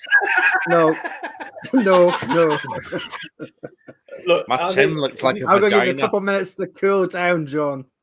Stu, can you just bring up Alan Mead's not the most recent comment, but the one before? I think that will help. Loves a barbecue. Oh wait, no, he's done a couple. So Tom, what are you drinking there, mate? Does John know this? Funny you should ask. Oh, really? Why? Oh no, that wasn't. That was. Oh, sorry. So did you guys try Magic Rock Chocolate Orange Stout? Yes, I have tried it. The Magic Rock one is a lot better than I was expecting it was going to be. It's not as good as the Blue Monkey one by a decent chunk, but it's not a bad chocolate orange stout. It was the next comment, Stu. Story after that one. No worries. Just going to leave it on screen. Welcome back, John. Hang on, I've just got something for you here. I feel like there's this never-ending circle that goes on where John arrives, misbehaves slightly. Everyone's right, we're going to get him back now. So we do. Then he misbehaves more as a result in retaliation. So we get him back some more. It's just this tumbleweed of never-ending nonsense that Just the worst bit is, I'm an absolute hypocrite because on my live streams, I don't want any of that. So I won't let anybody be rude. Well, to a point. I'm like, no. But when I'm on somebody else's, I'm a nightmare. I fully understand it. I have nothing to back that up. I'll tell you the worst one. Get Paul's beer reviews on after he's had a beer. Blimmin' heck. Him and Chris, they get together after a couple of beers. It's F's and Jeff's. The only other trouble I've ever had is with they've been on my streams. I get like reports. It'd be like bad language and stuff. I'm like, yes, Paul and Chris being pissed again. Yeah, I love those boys. They are welcome on my stream anytime. I'm not monetized, so I don't care. But I love those lads. They're funny, aren't they? Oh, they're legends. They're Londoners. They're Cockney Gazers. I swear. Pears, Glen. Look at me. Oh, I've got my whistle flute on. I'm going to court. The neck never stops. It just keeps going. Yeah. They can't Bobby Moore, up the Amazon, on your head, son. Not even going to attempt it, guys. Not even going to attempt it. London Pride ESB. Real beer for real men. Millwall.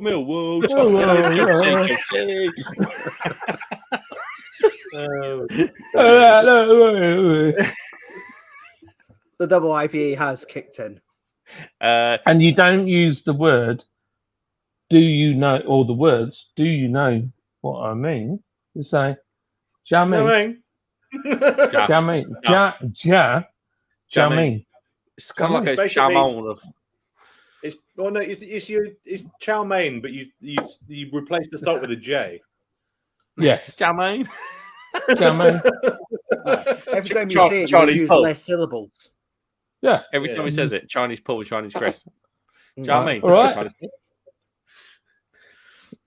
Can't wait. I'm I was sorry at to Chinese. completely derail I was the at stream. Chinese restaurant the other day, and I said, "This chicken's really rubbery." He said, "Thank you very much."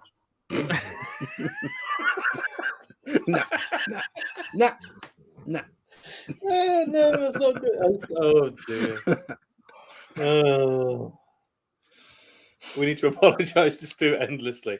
Stu has now realised they never have more than one guest on at once because it just goes into, especially when they know each other, because it just goes wrong. Can we just remind the audience as well, if you come in late, John is the only person here that didn't have the double IPA earlier at 8.3%. Just being silly. That joke's No, as we old as the don't. hills. Oh dear. So That's true. I've killed the conversation now at this point. Stuart's Fine. inside. He's like, next time I see him, I'll smack him right in the face. With him Give in this his man a weird great big hug. Hold This on. I've just prawn landed on something here. things. You're all right. prawn thing. Whose curtain game is better, Stu's or Paul's, when Paul lived at his old house? Stu's. Well, Paul's previous curtains, I've never laughed so much in my life as from that comment. It floored me. What was Like, it? Something like, I haven't seen something that dead since my nan's curtains or something. No, he says, No, I have no, not no, seen no. curtains It was- like that since my nan was cremated.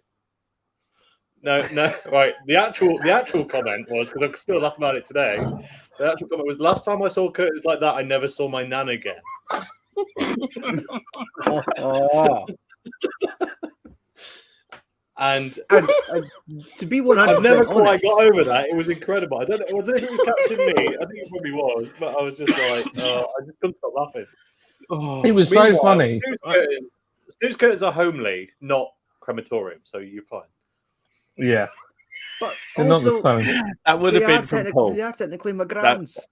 Captains. Well, that's hey, nothing wrong with your grand's got great taste. Mm. Oh my god. Shout out to Grace. You can imagine him saying it. Yeah, listen, guys, listen. The last time I saw the way he talks. Oh, mate. Do you remember, Mark, when we were in that pub when he got up to do his own stand-up? I thought I was going to die. I was literally We were trying at to get Beer under the table. probably 18 months ago now. And it's the first time, it's certainly the first time I'd met Paul. John, it wasn't the first time I met you because I came up for the lager launch, the Sleeper lager launch in Huddersfield. You did, which was awesome. Which was awesome. And I've been told For me. I kind of been told about Captain Meats because we were expecting him because I'd seen him in the chat and stuff, and I kind of had a vibe. So anyway, he was like, "We've got to go to this place called the Handyman." The Handyman, for the people that don't know, is a fantastic brew pub in the heart of Liverpool. Well, it turns out it's on the outskirts of Liverpool because it's about a 15-minute drive away, but Not far from Black Cat. not far from there. And Handyman have done some decent collaborations. I think they had one with Verdant recently. You know, like they're I think they're quite well thought of. Anyway, but kind of trying to build a scene of their tap room, and the tap room's kind of buzzing with sort of young, cool, sort of semi-sober people, and we are busted. We've done a day at Beer X. I couldn't speak. I was just hiccuping. And the you know that kind of like ambient like noise of everyone talking. Paul stands up and goes, listen, everybody, because we've been promised a comedy night. He said it was comedy night on Tuesdays, and it wasn't. And he went, listen, everybody. And the whole tap room went, and he went, I'm sorry to say, for years, I've been abused at work. And No, he said I was sexually abused at work. For years, I've been sexually abused at work, and everyone was going, oh my god, sorry, mate. Like, oh. And he went, and I'm self-employed, and everyone went, rah! The whole pub oh my roared with laughter. And honestly, when he shouted that out, I was trying to get under the table. I just thought, oh, we're going to die. We're going to die here tonight. This is going to be the last time I ever come to Liverpool. and the whole place just absolutely roared with laughter. It was, And honestly, we were in hysterics. I had cramp the next, like, from laughing, Yeah. and the next day, like when I sat up like that, all my stomach like hurt, and it was from laughing. Oh, one of those last words. Wait, I do have abs. Oh, Yeah, I was like, Yeah. ah, And now they're swollen. Oh, There's amazing. nothing worse when you do get that laugh and like your face hurts mm. and you're just like, God, what's going on? And then you end up with a headache as well because Yeah. you laugh so hard. And I mean, Oh man, that happened to me maybe 2 days ago, and it was something so random. And it was a TikTok video of an old Hulk Hogan promo, and it was him and Mr. T threatening. Oh, I can't remember who it was, but they altered the voice, and they just sound like little posh British women. And they just sounded like it was such a high pitched tone. I honestly cried, just tears streaming down my face. Where it was like Hulk Hogan threatening Brutus the Barber, Beefcake, and there's Booker, Mr. T beside him. Going, tell him. Was it still their words though? So was it someone that going, "I see you, brother"? Yes. Tell him, Hulk. And it was honestly, I was a broken man. My children were wondering, like, Dad, why are you crying? have you seen that mate, video you need online? to send me that. Mhm. Have you seen that Yeah, video I haven't online where seen the two fellas get stopped on the train platform by the two police officers? And one of them's, he looks like he's dressed like Hulk Hogan. And there's a fella filming these two fellas, and the police officers going, it's the Oscar over. Two fellas, one's in fancy dressed as Hulk Hogan, and this fella starts kicking off because he wasn't in fancy dress. That was just his lifestyle. I have to find it. That's a banger. That's an Yeah, absolute banger. Somebody so funny. we aren't in town. What's going on? I did It's one so about borrowing my wife's car, and I put it on my Nerd in Motion channel. Every time she's like, I said to her, so I washed her car for her. I ceramic coated it, made it all look so it's. You can't polish a turd, but you can roll it in glitter, and I made it look all right. And we backed it all out for the first time in probably 3 years. I did wear a hazmat suit, and then I said to her, "Oh, I'll take it for a drive. I'll go and pick up Kobe." And she's like, "Oh yeah, you can take it." I got in. There's no fuel. There's literally next to no fuel in it. And I was like, "Oh well, that's all right. At least the washer fluid's full." And then, ping, no washer fluid. I'm like, "You every time." Stu, I'm going to send you the. I'll tell you what. I'm going to share the link in the Instagram chat that we've got together. It is. What's hilarious. the funniest thing? I like to send Crummy and Mark lots of. Some of the stuff you sent me. So I can't- nonsense. It's stuff. It's John's sense of humor goes to places where yours just doesn't. So some of the stuff is genuinely, yeah. I'm actually going to now my colours to the mast on that one. There's some stuff that you send me where I'm like, what the hell is he on about? And there's some stuff that you send me where I'm like, oh my god, I don't think I can ever share that with my wife, my child, or my family. It's true. I don't think it's that bad. Crummy? How is this? How is? Oh, sorry, I will address it in a moment. But how is this guy not dressed up as Hulk Hogan? It's not fancy dress. Incredible. Let's see, I'll bring it Incredible. up. I reckon John's hit rate with my own sense of humour is like 3 or 4 out of 5. Yeah, okay. same as mine. Here we go. There's the odd one where I'm like, okay. Look at that too. It's just as Hulk Hogan. I'm glad to put subtitles. Is it it's frozen for everybody chokehold else? on the channel? Yeah. It's hilarious, and his mates laughing. His mates laughing his head off. It's starting and stopping, but we get a good idea of the guy. Yeah. He does literally look like he's dressed up as Hulk Hogan. He's got a How mask. is it not? Incredible. It's even the bright yellow T-shirt. I'm glad. It's the that bleached moustache I'm as well, and the filming. sunglasses on the bandana. It's too good. Yeah, Guys, can Brilliant. I treat you to the most wholesome sound in the world, please, when I pop this bottle open? go for it. Ready? Oh yes. Okay, Nice. let's hold your. Oh, just let it go, don't you? Oh, sorry, mate. I'm still reeling here at the fact that Mark doesn't like my memes I send him. No, I do like them. Sometimes I just have to analyse where my sort of Moral compasses. moral humour.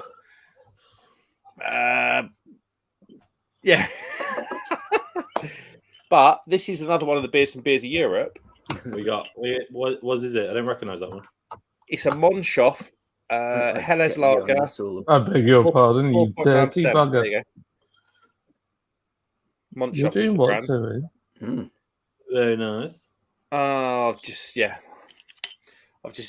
something really annoying on the back of the What? bottle. You Oh, really go on. swing top. Brewed by Hop- Heineken. Hopfen. Ah, No. It's even worse than that. Hopfen extract. oh no. To be fair, it doesn't mean it doesn't mean it's definitely going to be a bad beer. I had a beer the other day. Well, I say the other day. It was probably a month or so ago. I can't remember what it was now. I remember drinking it going, you know what? That's really not that bad. It wasn't an expensive beer. I was like, that's pretty decent. Then I looked on the back and it said hop extract. So I was like, clearly not a lot of it used. But John, could hop, in terms of the German sort of purity law, Yeah, could go on. hop extract technically be pellets? No. But also the purity law isn't a law anymore. They don't No, have to do it. it's more of a it's not a law, is it? It shouldn't be called it. The Reichenbach is more of a badge of honor, isn't Yeah. it? Yes. Which I'd love to see in the UK. Imagine if John at Lords, imagine if you were to encourage a Brit Reichenbach where British brewers could commit, and then it would Imagine- I change mean, the we game. could It would we filter could do the that brewery with our bottles of Tiny lager. Rebels. There's nothing. I know it sounds awful, but there's nothing in our lager. There's what you literally want. nothing in it. Yeah. That's what you want. Imagine if someone had made a podcast talking about that. Well, yeah, that would be outrageous. That's still a really good beer. But You would never know. who would do such a thing? I think we're so used to hop extract being in IPAs and those like real hoppy beers, those expensive beers, and it's sort of a corner cutting thing. But No, it's well, kinda- right, okay. Let's just roll it back a little bit. So, hop extract, in some cases, we don't. Well, I don't. We don't even have any, but we have used it in the past. Think of it this way. So you've got your Wetherspoons guy. He's never really had a proper craft beer. He's never had Centennial hops. He's never had anything like really mental. We can't introduce him to dry hopped ale because the price point is impossible. yeah, But I could potentially add a hop extract to an existing beer that would, and to be honest, in some cases, if you add it to the right beer with the right amount, it makes it amazing. yeah. You've got somebody that would have never been able to try anything like that at that price point, and it blows their mind. I've used it in homebrew. It's not automatically a beer killer. What you don't want is a hop heavy beer that uses it. No, that's kind of what I was saying there. Like we've got used to it being in beers from Brewdog, Tiny Rebel, Northern Monk going that way, unfortunately, and I think hop extracts become a dirty phrase, isn't it? Yeah, it has a bit. It yeah. has. Yeah, actually. it has. I don't think you can get away from that, especially all the cheap stuff from Aldi and Lidl. Yeah. You know, a double hopped IPA. Like, well, okay, that could be 2 drops of 2 different hop oils. Technically, you know, that's how dirty it's got now. But I have to say, with this, it's with such a malt forward beer like a Helles, you're probably not going to see the negative side of that. It's probably going to I've said it before. This beer cost £3, and it was brewed in Germany, and it was shipped over. Then it was shipped to me, and it's still £3. Yeah. So I think it'll be fine. I think it'll be fine in that. Yeah, I think so. But the craft beer drinker in me just saw it, and my heart dropped a little bit. But that just shows you the power of where we are now. Well, to be fair, you're probably not wrong.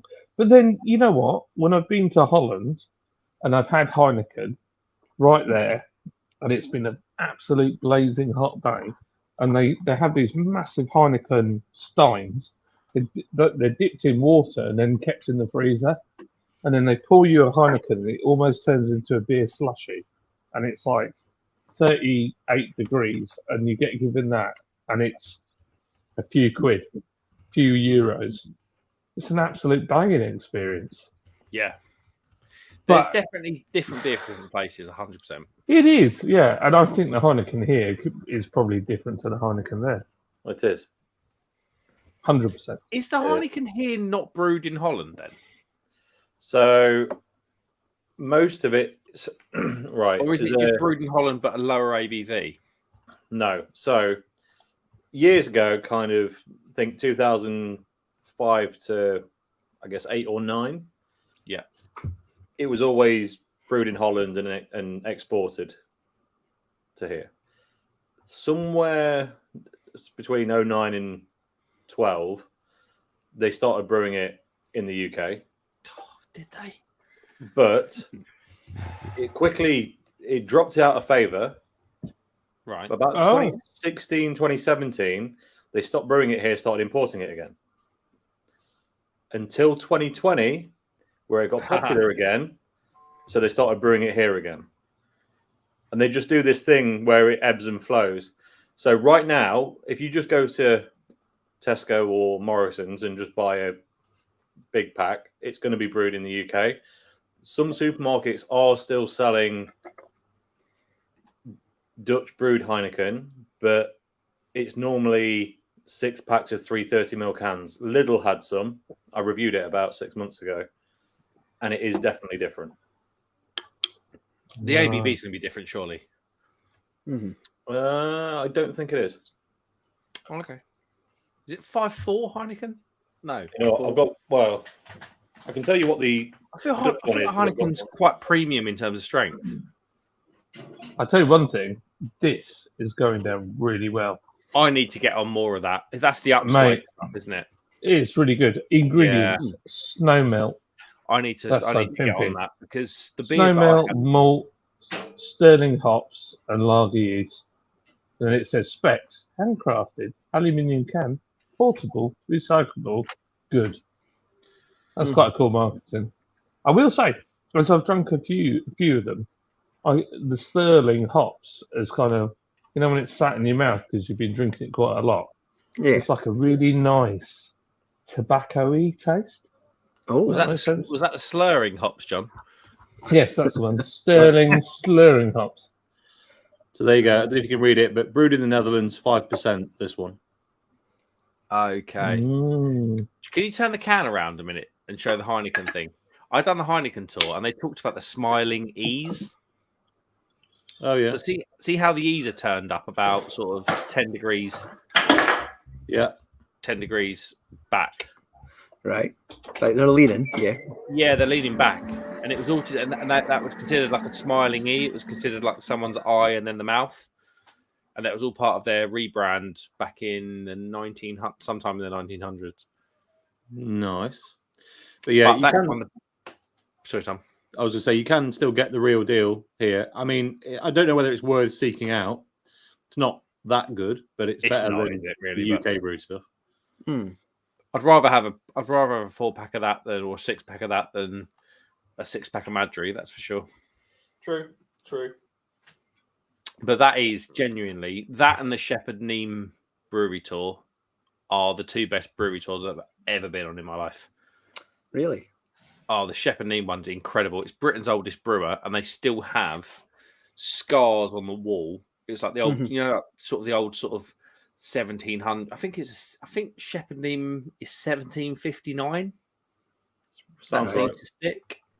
And there's still scars on the wall back in the 1800s where a horse got spooked whilst loaded and scraped the trailer up this soft brick wall.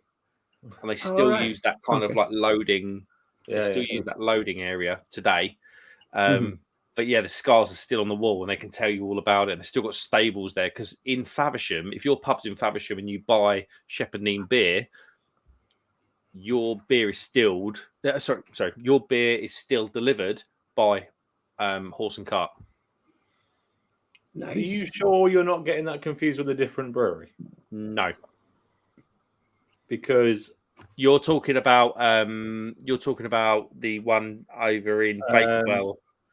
Not Bakewell. It's the one I'm talking about is Hook Norton.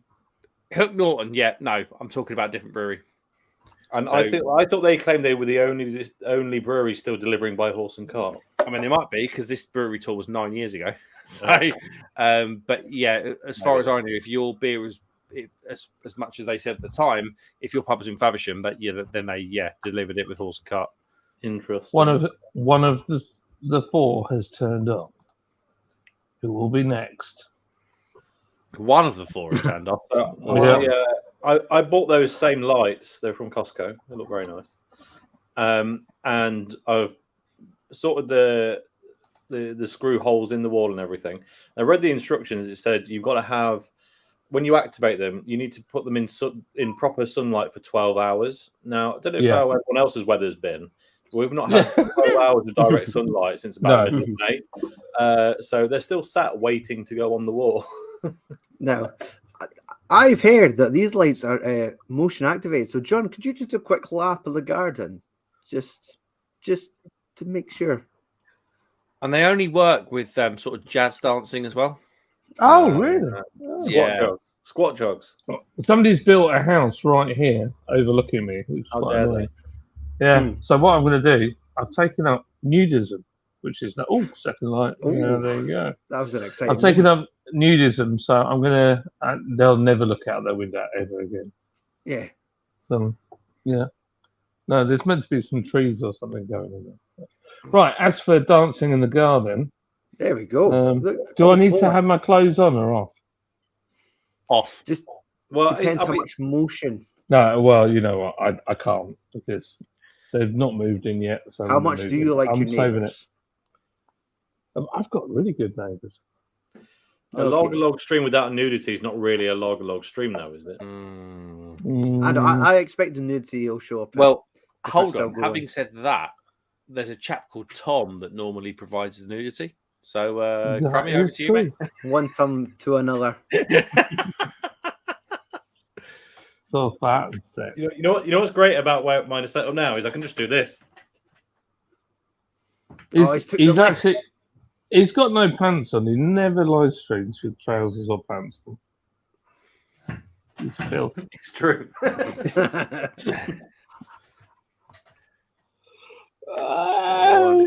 Full Winnie the Pooh. Gosh, it was so hot today. Graham 101, hello. Near the end of the month, I'm on the little special beer. Hey, Graham. Hey. How you doing, Graham? I've not seen Graham for ages. How you doing, mate? Graham, welcome. Yeah. I don't think I've met Graham. What is this? Graham's one of the old school. You talk of. He is one of the original OGs. Well, thank you for coming across to the Lager Logs. And our pal Alan is back. He's had a chocolate orange stout from Stig Bergets a few years ago. It was stunning. Sorry, Stu, what was the style of the beer, mate? Stig Bergets. What was the style of the beer? Was it a chocolate orange what? Oh, piss off. I was going to say, it's like, wait, he's questioning my pronunciation. I like that John's not yet noticed the question rolling along the bottom of the screen.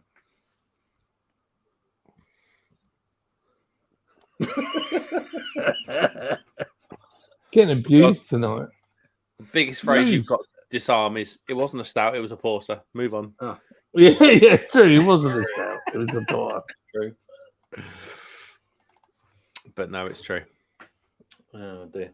Stu, have you got any what's the word? Meaningful subjects you want to discuss on this stream, rather than it just being taken over by solar powered light talk and humanity. I guess it's just a catch up. I mean, when you were talking about brewery tours, I've corrected the banner at the bottom, guys. Very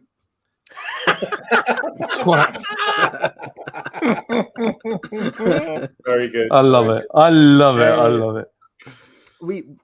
We have, I feel like the next couple of months for the Lagerlogs is going to be really big for us. The fact that obviously Tom's done his brewery tour at Black Country Ales. I've just finished editing those videos this week. Great 5-minute video. And the brewery are really interested in seeing the videos too. But we've been doing a lot of back and forth with Fierce Beer. And they've invited us up to spend the day at their brewery as well. That's a good one because they brew some. That's a great brewery. Beer, brew some good beer. They do. Sent me this lovely, let's see, bar runner. Oh, Yeah, that's cool. Yeah. That Hey, is cool. how weird's that? That's what I'm on the old Mexican lager. Bit of serendipity there for you, old boy. Mm-hmm. So I tell you what, honestly, I think Fierce Beer are quite underrated. I think they're really. I think they're punching well above their breath. And they have a tap room in Edinburgh that I want to go and spend more time there. I think I'm staying in Edinburgh in November, and I do plan on just spending most of my evening at their tap room, just ordering flights. But no, they seem really nice and welcoming for us to come along, spend a day doing some filming there. And yeah, they were happy to they're encouraging us to come along for a tour, a tasting, and just to shoot some fun content along there. And yeah, I've tried to set up these sort of relationships with breweries before, and they just stop talking to you at a point. Yeah. Where they seem accommodating, and then they just ghost you. And I've had 2 or 3 Scottish breweries that seem dead keen, and then they'll never talk to me again. So for Fierce to kind of come out, I did that to you. So I said Scottish breweries. No, you're all right. I'll give it. I'll tell you the biggest issue that Fierce Brew face, and it's not through quality, because I think quality but the beers that we see predominantly south of the border are novelty beers. Mm-hmm. So I think you could confuse them. I would never put them in this bracket, but I think you could confuse them with the likes of Brewdog and Tiny Rebel. But their novelty beers are good. If you want a stout and you buy their maple pancake stack stout. Oh yeah, like the big chocolate or like the big chomp. The big whatever that one was. If you wanted a stout, you'd go, "Oh, this is really sweet. This is horrible." But if you went into the supermarket and said, "I want a maple pecan stack stout," that will be one of the best maple pecan stack stouts you'll ever drink. And they've done it with a sour as well, like a pink labelled sour. I can't remember what one it was called for the life of me. They've done one just recently. It was like a cherry cola sour. That was quite nice. It wasn't that one. Oh, that sounds good. That sounds amazing. Is a sour that I could get on board with. Mm-hmm. But the thing is, the surprising thing, when you poured it, it was as if you were just pouring like a tin of Pepsi. Let's remember, Vault City built a brand off of doing good novelty beer. Mm-hmm. That's literally what they do. So, I think Fierce face the same problem possibly that Williamsborough's do, in that they brew a lot of stuff exclusively for the discount supermarkets. Mm-hmm. Yes, more so in Scotland than in England. Yeah, but I've heard a lot of their stuff out of Aldi and Lidl in Scotland, and to the point where last autumn they did 2 pumpkin Halloween beers. They did one spice latte and just a latte, wasn't it? Yeah, one that just went into Aldi, I think it was, and then the other one was proper, either direct from them or from Trembling Madness or all the bottle shops, and it was over twice the price of the one that went into Lidl, right? Yeah, or Aldi or whoever. Yeah, I can't remember which one it was, but the discount one was not very good. Like genuinely quite an awful beer. Mhm. to the point where it's like I really regret now spending the money on the other one before I'd even tried it. But then the premium one was fantastic.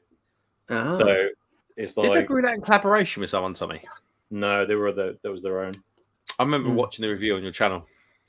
That, But I'll tell you what, if you're in Home Bargains and you see that, give it a go. Yeah, I remember It's- getting that from like a Beer 52 box. There's very It's distinct surpri- can art. Yeah, it's surprisingly good. It doesn't say what hops that are in it, but it smells like mosaic to me. It's got a really nice. what, in a Mexican lager? Yeah, it's like a. Oh, It's shit, I kicked him out. all right, gorgeous. It's really good. I genuinely. And Yeah, it's got this. So this is one of the things with just like to say Jasper yeast. Also do a Mexican lager yeast. I think Mexican lager yeast is probably massively underrated because that's got such. You know how I like a really dry finish on my beer. Mm. right. It's really dry, like properly dry at the end, and I feel like I need another mouthful. And the head on that beer is like more white than Father Christmas beard. Can we just go back to the discount supermarket conversation again? Because I think this is quite important. We do talk about it a little bit on pretty much every live we do. Mhm. So when the latest lot of little beers or the kind of core range went out, there was this big on haze from Magic Rock. I think I've seen that, yeah, in Littles. And you would say, you know what, Magic Rock, that obviously since this they have been bought out by someone else. Yep. Is it common knowledge who it is, John? It's the guys who own. Is it Utopian? Yeah. So we are talking. You know, the guys that own these now are probably the owners of one of the best lager producers in the UK. But before that happened, I saw this and thought, you know what, Magic Rock would do that. Like Magic Rock would do a beer exclusively for Lidl, and that's kind of the expect. It kind of fits their brand for me, where their beer quality is. Fair play. Now we talk about fierce beer in terms of how this next beer plays out. This from Thornbridge. Oh, now around the top of the neck of the can says it's brewed exclusively for Lidl. And I've heard actually this beer is actually pretty decent, but as a consumer, are you going to have that confidence in Thornbridge going forward if they're putting beers willingly on the shelf at £1.79? And the answer for me personally is no. And I'll tell you, John, the biggest one out of all of this, which I looked at, and Stu, can I swear on your stream? I've been swearing all night, I think. Sorry. Well, I Yeah. thought, what the fuck are you doing? Was this Oh, yeah. Cheers. salt? That's it. Oh yeah, with their budget I was pale like, or whatever. I was like, what the fuck are you doing? Because to me, this is brand. They're almost assassinating their brand a little bit. I'm probably like the average. I'm not the Mr. Average Joe. Like I'm the average craft beer drinker. I'm average this, I'm average that, and I'm thinking, sort of got a pretty good rep. Mm-hmm. And it's like, what the hell are you doing? Putting beers in there to make? You feel like they're punching down. Yeah, You a think little it bit. right? Okay. So think about it this way: you've got all your supermarkets, and you're doing between 5 and 20p. Is like you're rocking it on a can. So you can let's say Lidl's been banging your door down and says, "I want a beer from you. I want a beer," and they're like, "No. The only way we'll do a beer for you is if we can say that we make it budget." So that's what I've done with Weatherspoons. It's exactly the same tactic. Weatherspoons don't get the same beer as what we supply to other pubs. It's a toned down version of what we do. There's no dry hop beers. But it's good quality beer, and it gets bums on seats. So what happens is somebody buys that beer, they have a good experience with it. They're not you. You're not the target market. I know it sounds awful. You're too far down the line. You're already really into your beers. Oh, Erdinger. So what happens is they release that, and silly as it sounds, they might be getting more profit selling to Lidl than they would be from Tesco's or But Sainsbury's. is it worth the because Salt could have, I genuinely think Salt could have, like Northern Monk for a lot of people, especially if you're going to go back to the 2020s and the 2021s. Northern Monk for me built their brand off of doing fantastic beer. Fantastic beer at a keen price point. It was always the upper end. Northern Monk beers were always the upper end of the price point in the supermarket. Yeah.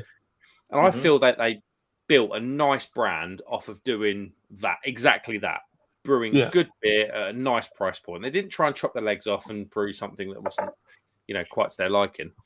And I've always respected Northern Monk for that, to be honest with you. Like I see a Northern Monk beer and I often pick it up. Not so much anymore because they've started now to chop their legs off.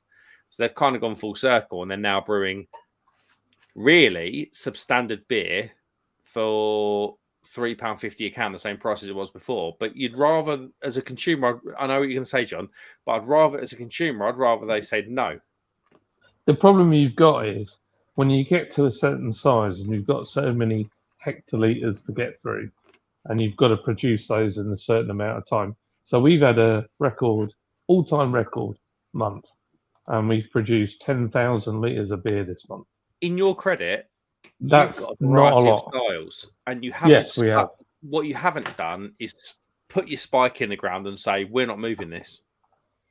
Like Northern Monk. But the problem you've got is if you've got a plant, like if I go to Vocation and look at their CO2 container, just that holds the CO2. It's bigger than your brewery. It's bigger. It's about 10 times as big as my brewery, at least. So the problem is your overheads are massive, absolutely massive. So if you need to make that sale and you've got to make, I don't know, 25 grand to just cross that line because you've got 100 grand to make that month and you need to push into, you need 25 grand, you're gonna bend over backwards to give those supermarkets what they want. And what I do know is supermarkets dictate the collabs, they dictate what they want you to do. They dictate all sorts of stuff, and that's based off their analytics that they do. So they are the eternal bottom feeders. Supermarkets. They are around the bottom, and it disappoints me when I see like Northern Monk. Some of their I've had a lot of their Patrons Project stuff. One of that beer right there is one of the best beers I've ever had in my life. IPAs. So I've got faith in Northern Monk, but it disappoints me a little bit. Like my heart drops out when I walk into a Tesco's and I buy their beer. And I know, don't get me wrong, I know that a £3.50 bottle of a can of beer isn't going to be as good as that. Like I'm well aware of that. But the disappointment comes from how bad it is. And then it goes into like a brand assassination thing. And it's like, guys, you brewed some amazing beer. But then I suppose to fight my back against my point, it's a numbers game. So there's going to be more people buying the supermarket average beer than there is going to be buying the top quality beer. But then it does become a race to the bottom, and I feel like the world is really now at a race to the bottom, and it's like, you're not wrong in a lot of respects there, and that I guess that's where, as a brewery owner, you've got to try and find that sweet spot of profit. Yeah, absolutely. I mean, you've got to remember, so we've had 3 record months in a row, and this has been like the record month of all time. And yet, it's the record month of losses. Because the electric's higher, the amount of stuff that I bought in is massive. The amount of fuel we've burnt through, the vans, like my van's had an EGR valve, it's got to go in for a wheel bearing instead of set of front brakes. It needs rear brakes, 2 rear tyres, it's had 2 front tyres. Because they're all just getting. Got to start taking on track days, mate. Well, there is that. 145 in a Vivaro is probably too much. No, okay, good. But yeah, there's a lot of other stuff. So I understand why they do it, and it is a bit of a race to the bottom. But then you have to remember, look at Brewdog, massive, absolutely massive. Their tap rooms are well expensive. Their supermarket beer is cheap as any other beer.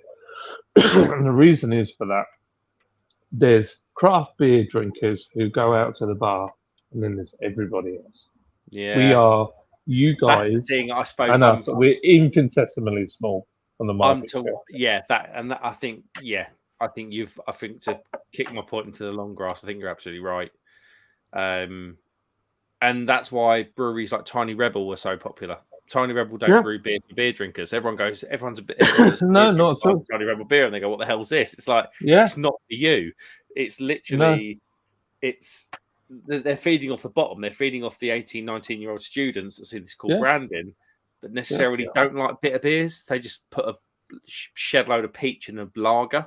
And then all of a sudden it's like the student favorite. Like, we've all been there, you know. But it's just so frustrating because, like, even Tiny Rebel, when I was at John, I was with you at Brew London a couple of years ago now, and they had that anniversary stout, and it was incredible.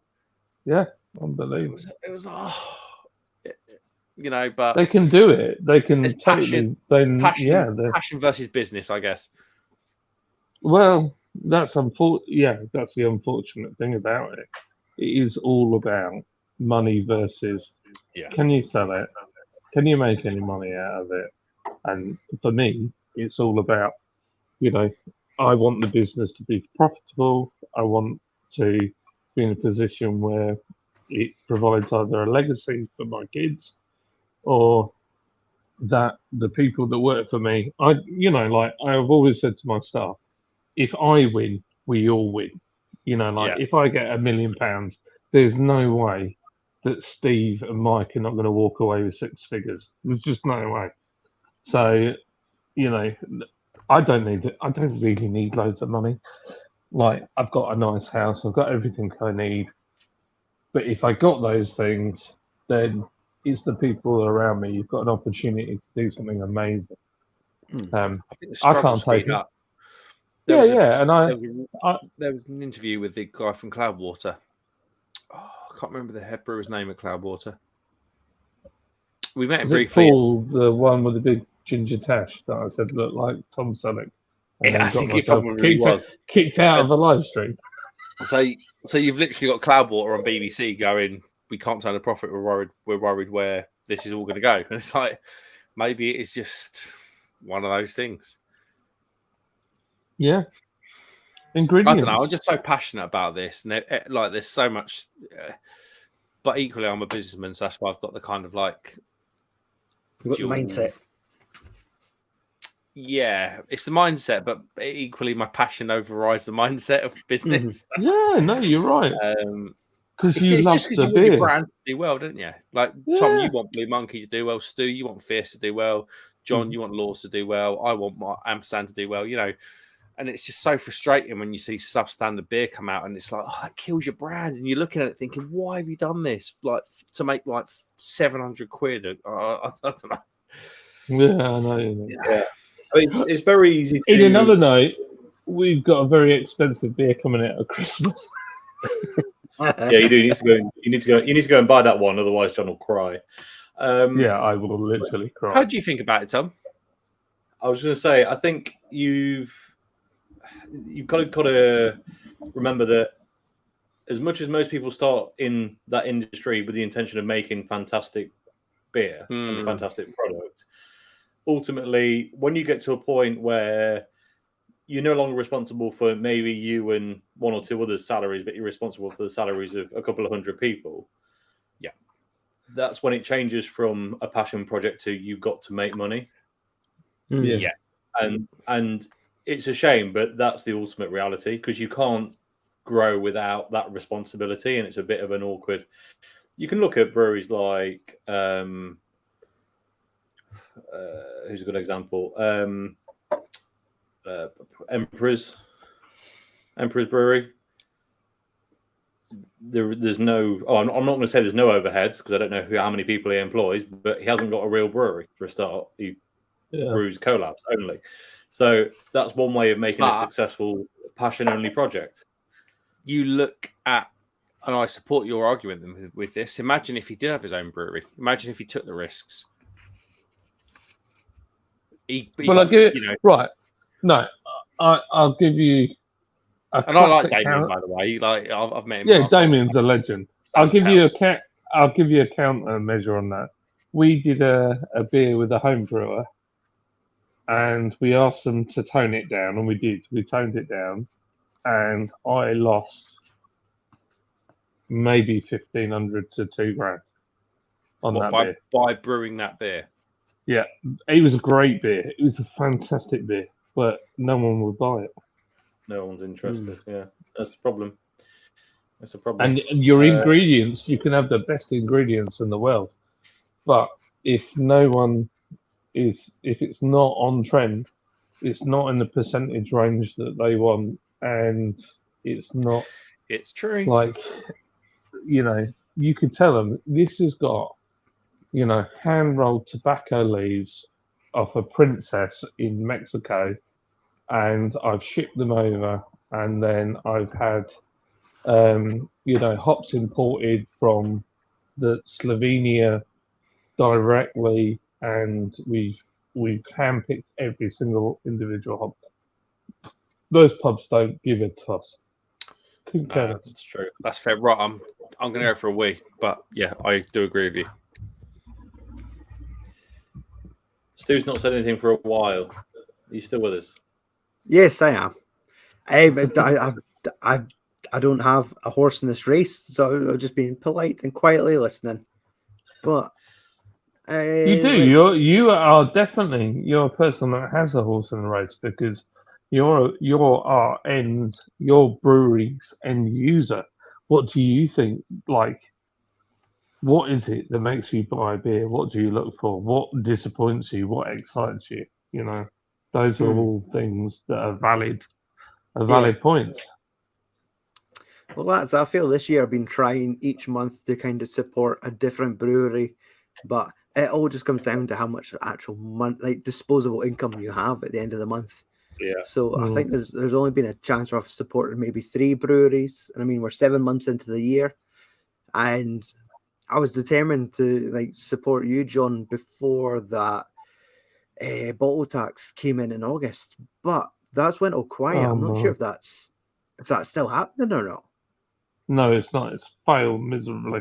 Lorna Slater has absolutely arseholed the Scottish government for money.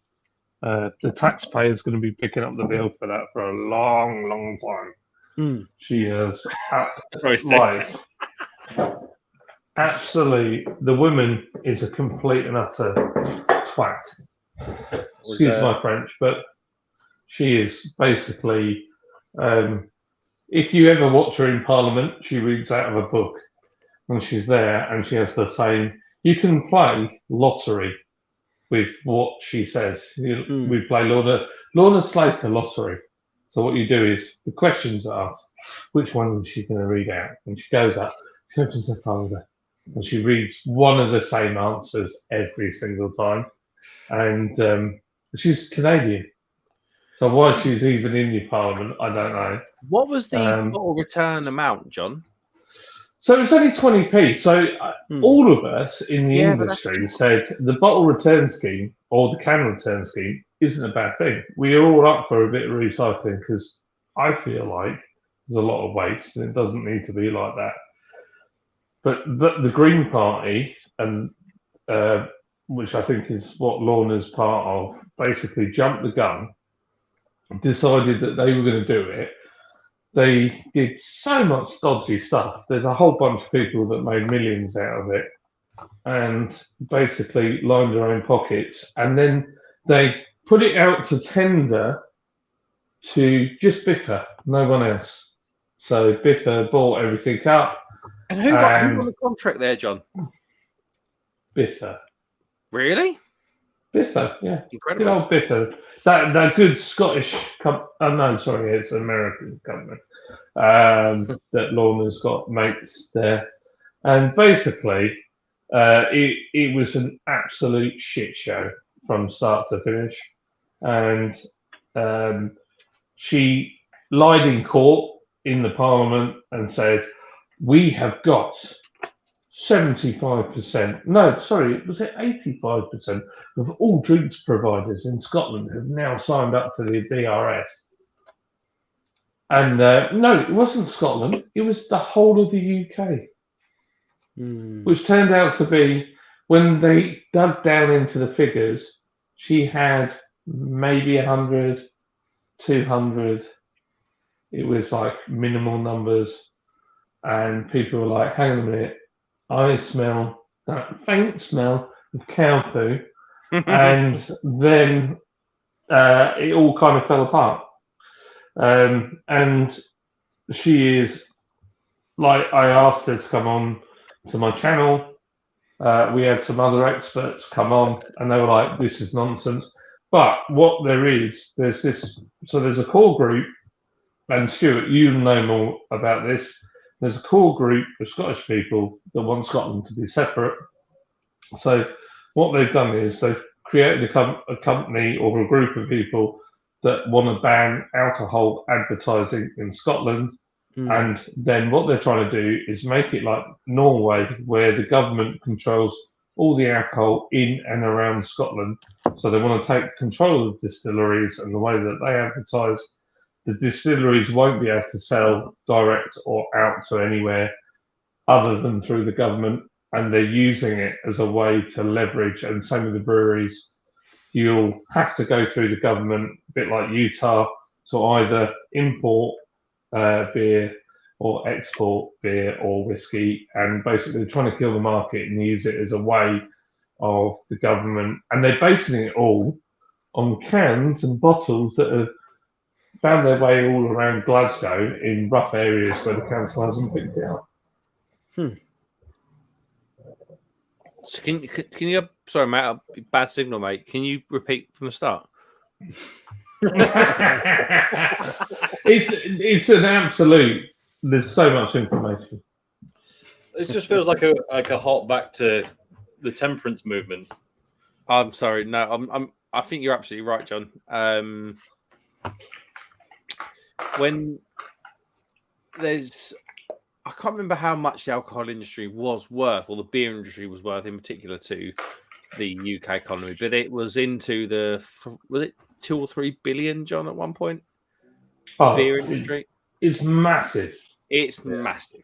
Massive money. And the amount of people that rely on the beer industry for their work and everything else, you do have to wonder what taxing it off the planet is going to do to these people.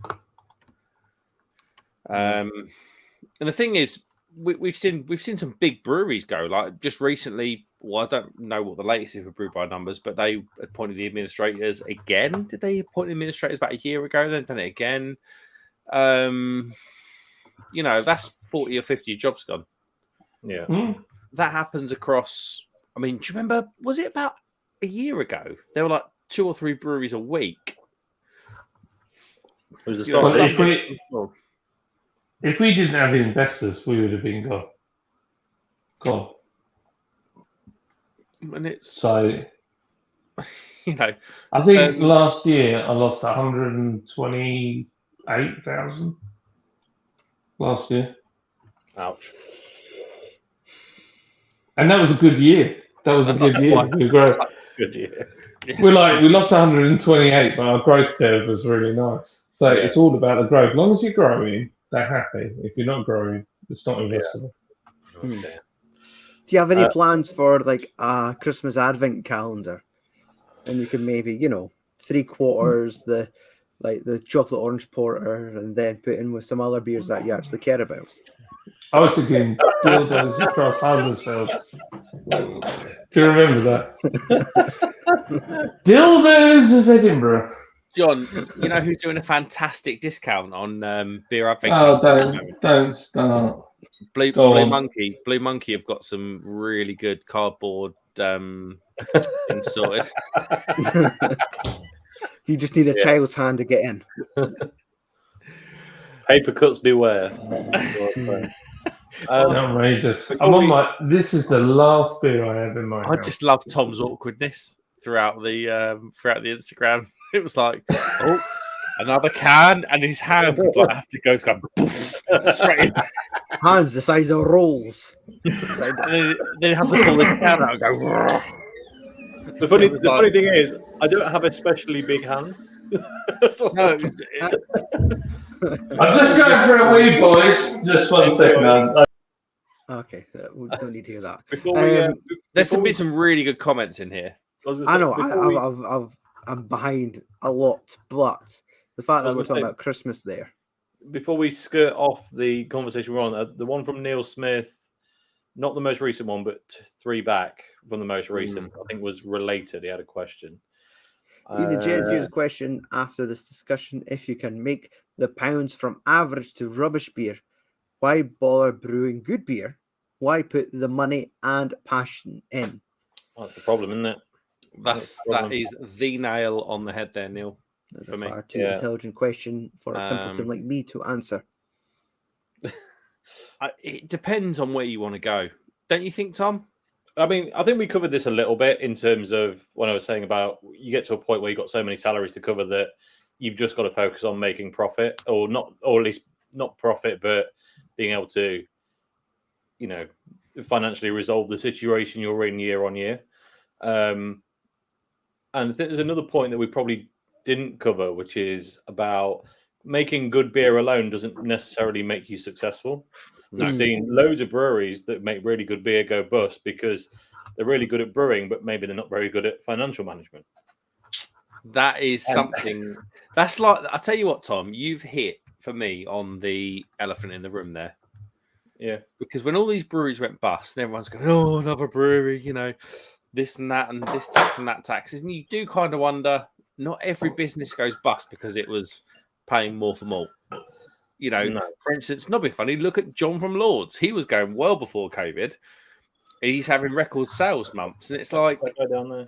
Where is he? There he is. It is that guy right there. And, sometimes businesses take risks and they don't work out. So I wouldn't necessarily say that I think you're absolutely right, Tom. I think you've got to look at a wider spectrum. I don't think every brewery that ever closed was closed because it wasn't. I've got one word for you. Lager. It's true. It's true, and that's what I said to you the other day. Tom, would you not say I was on the phone to John? Can I disclose this private conversation? Yeah, no, go. Well, I don't know what you're going to say. I was on the phone to John. My huge penis. And John talked to me about his bollocks. And no, he didn't. I was talking to John about. So for context, do you know what a man with a 2-foot cock has for breakfast? Massive eggs. Sorry, I'll let him finish. I had Rice Krispies. So I'll tell you the biggest thing for me. So Tom and I went to Little Earth Project a couple of weeks ago camping, and one of the beers that really stood out in terms of the amount of people that walked away from the bar with this said beer was the smoked lager from Braybrook. Right. Yeah. What the hell is that doing as one of the most popular beers that walks away from the bar? Doesn't fit. What the hell's going on? It's not a common style. It's not a brewery that most people know. It's bonkers. Is it just a case like everyone's familiar with lager, but this is a fancy lager? Yes, but I think that. But there had 2 or 3 other insane lagers on the board. They did. They definitely had the Helles, and I can't remember if they had another one or not. But yeah, they did. So they had the Braybrook. They had the Braybrook Helles, and they had the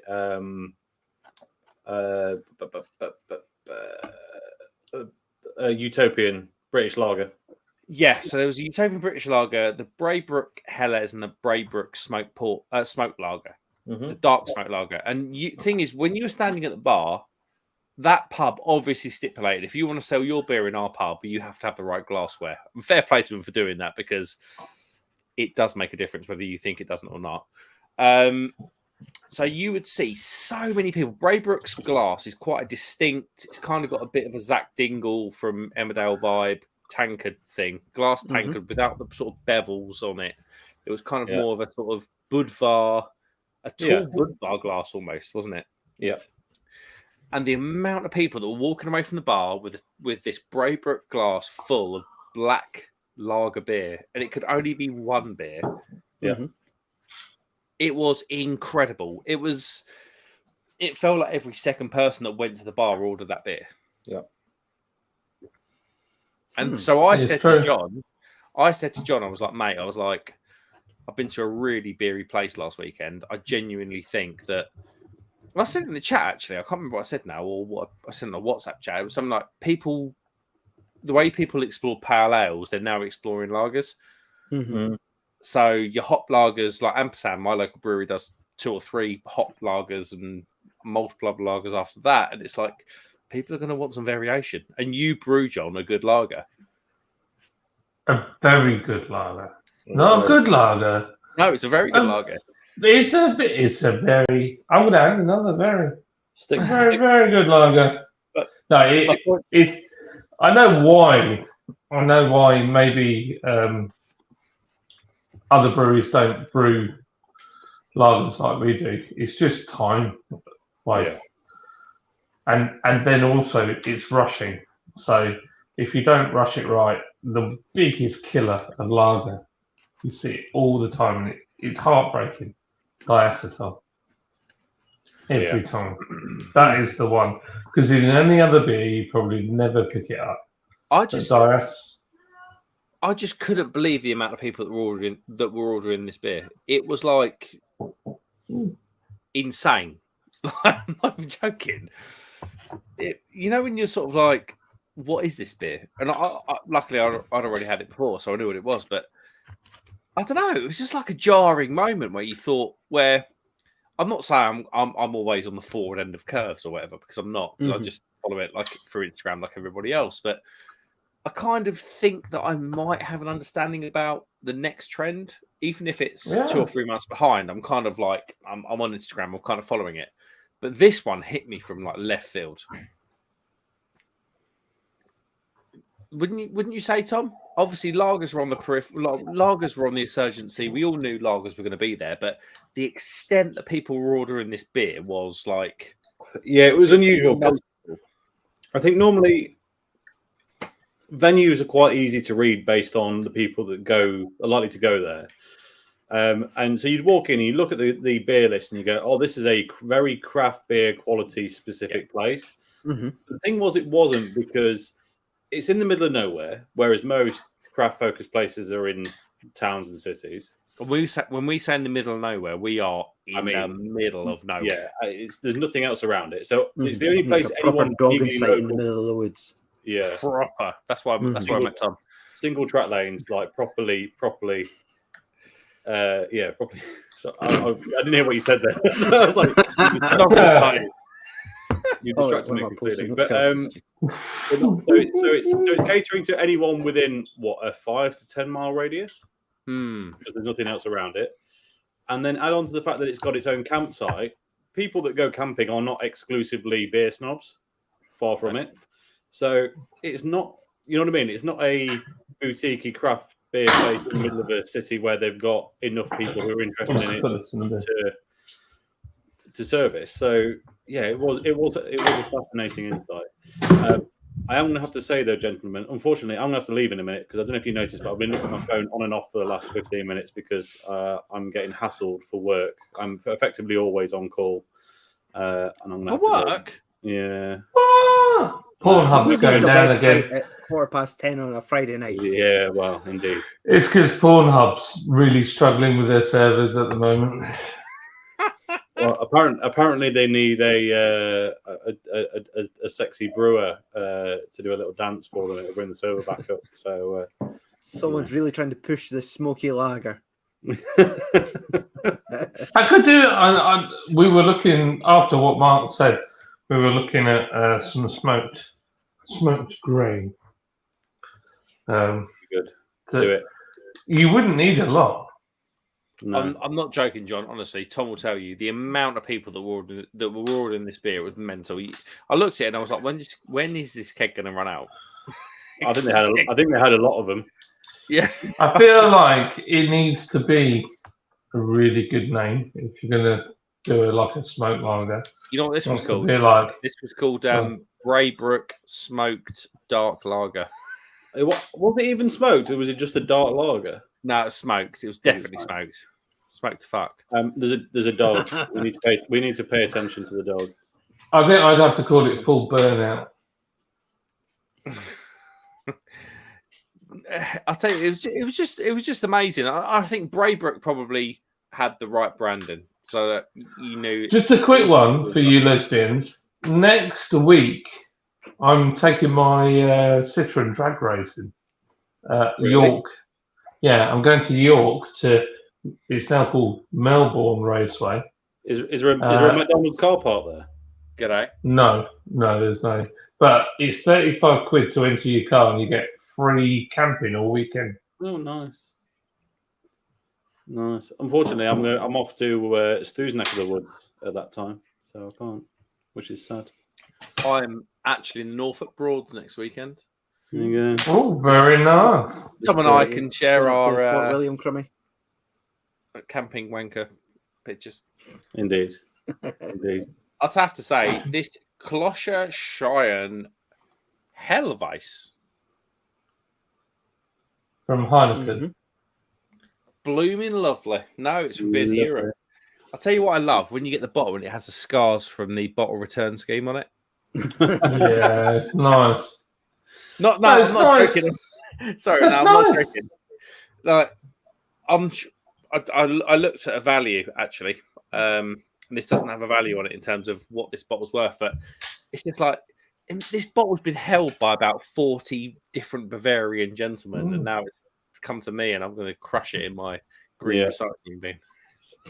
Honestly, I think doing the deposit return scheme is a great idea. It is a good idea. What I don't think is good is when it's the government that then gain control of the market. Imagine if the breweries could manage it. So you bought a bottle from a brewery and you returned it to Easily. the brewery.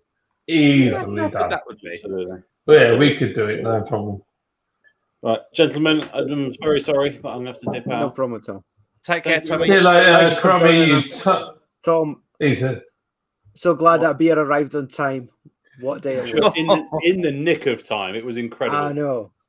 Thank you very much. A It was a dramatic fantastic retelling beer of this story for years to come. for a long time. Apologies again for our just not being able to shut the three of us up collectively, but I hope you had a nice time. It's mainly me. It's Thank mainly you for me. joining us. Oh. He's a top shagger, I'll tell you. I love him. I'll take your word for it. Have a great weekend. Have a great weekend, everyone in the chat, everyone else. I will see you Tommy. very soon. Take it Love easy. you, mate. Tomorrow in Nottingham. Have a good time, Tommy. Will do, mate. See you soon. Bye, mate. See you later, buddy. Love you, dude. Bye-bye. I've got to say, I've really enjoyed this live stream. Oh, that's nice. I'll tell you what. It's been nice been to, like- really lovely. Mm-hmm. Stuart Love. was like, Stuart, you need to do this more worst often. live stream ever. To be honest, our live streams are almost quarterly. They're far and few between. I mean, on the wall behind me, I have all these post-it notes for plans of things we need to do, but they've just never been executed yet. I mean, look, I'll reach over. This is something I've had planned for like the last year. John It chooses hasn't to reach around happened yet, but into Lords Brewery. like that's I'm got to here. happen. That's You on can the do- board of things to do Dude. this year. Mate, we've got, you know what we need to do? You need to interview me when we've got this silly beer called Disco Made Me Do It Okay. for Christmas. That's like 14%. That is just like, I tried some the other day and it tastes like sweet rocket fuel. Oh. And I think To be honest, we could have the some fun with last that. interview we did was at Christmas. with a Backyard Brewhouse, and we reviewed their Bad Santa. So it might be a tradition of just doing an annual podcast at Christmas. So you could be our next Big go-to. Oh, sorry. I'll tell you what. There's some bloody good questions in the comments. I know, I'm so behind. Let's have a look. Somebody was Come saying on, let's he's an smash this. Paul, Hey, hey, Hi, Paul mate. Greenwood. I don't know you, but thank you for joining us. Paul Greenwood's a legend. He's a legend. I'll take your word for it.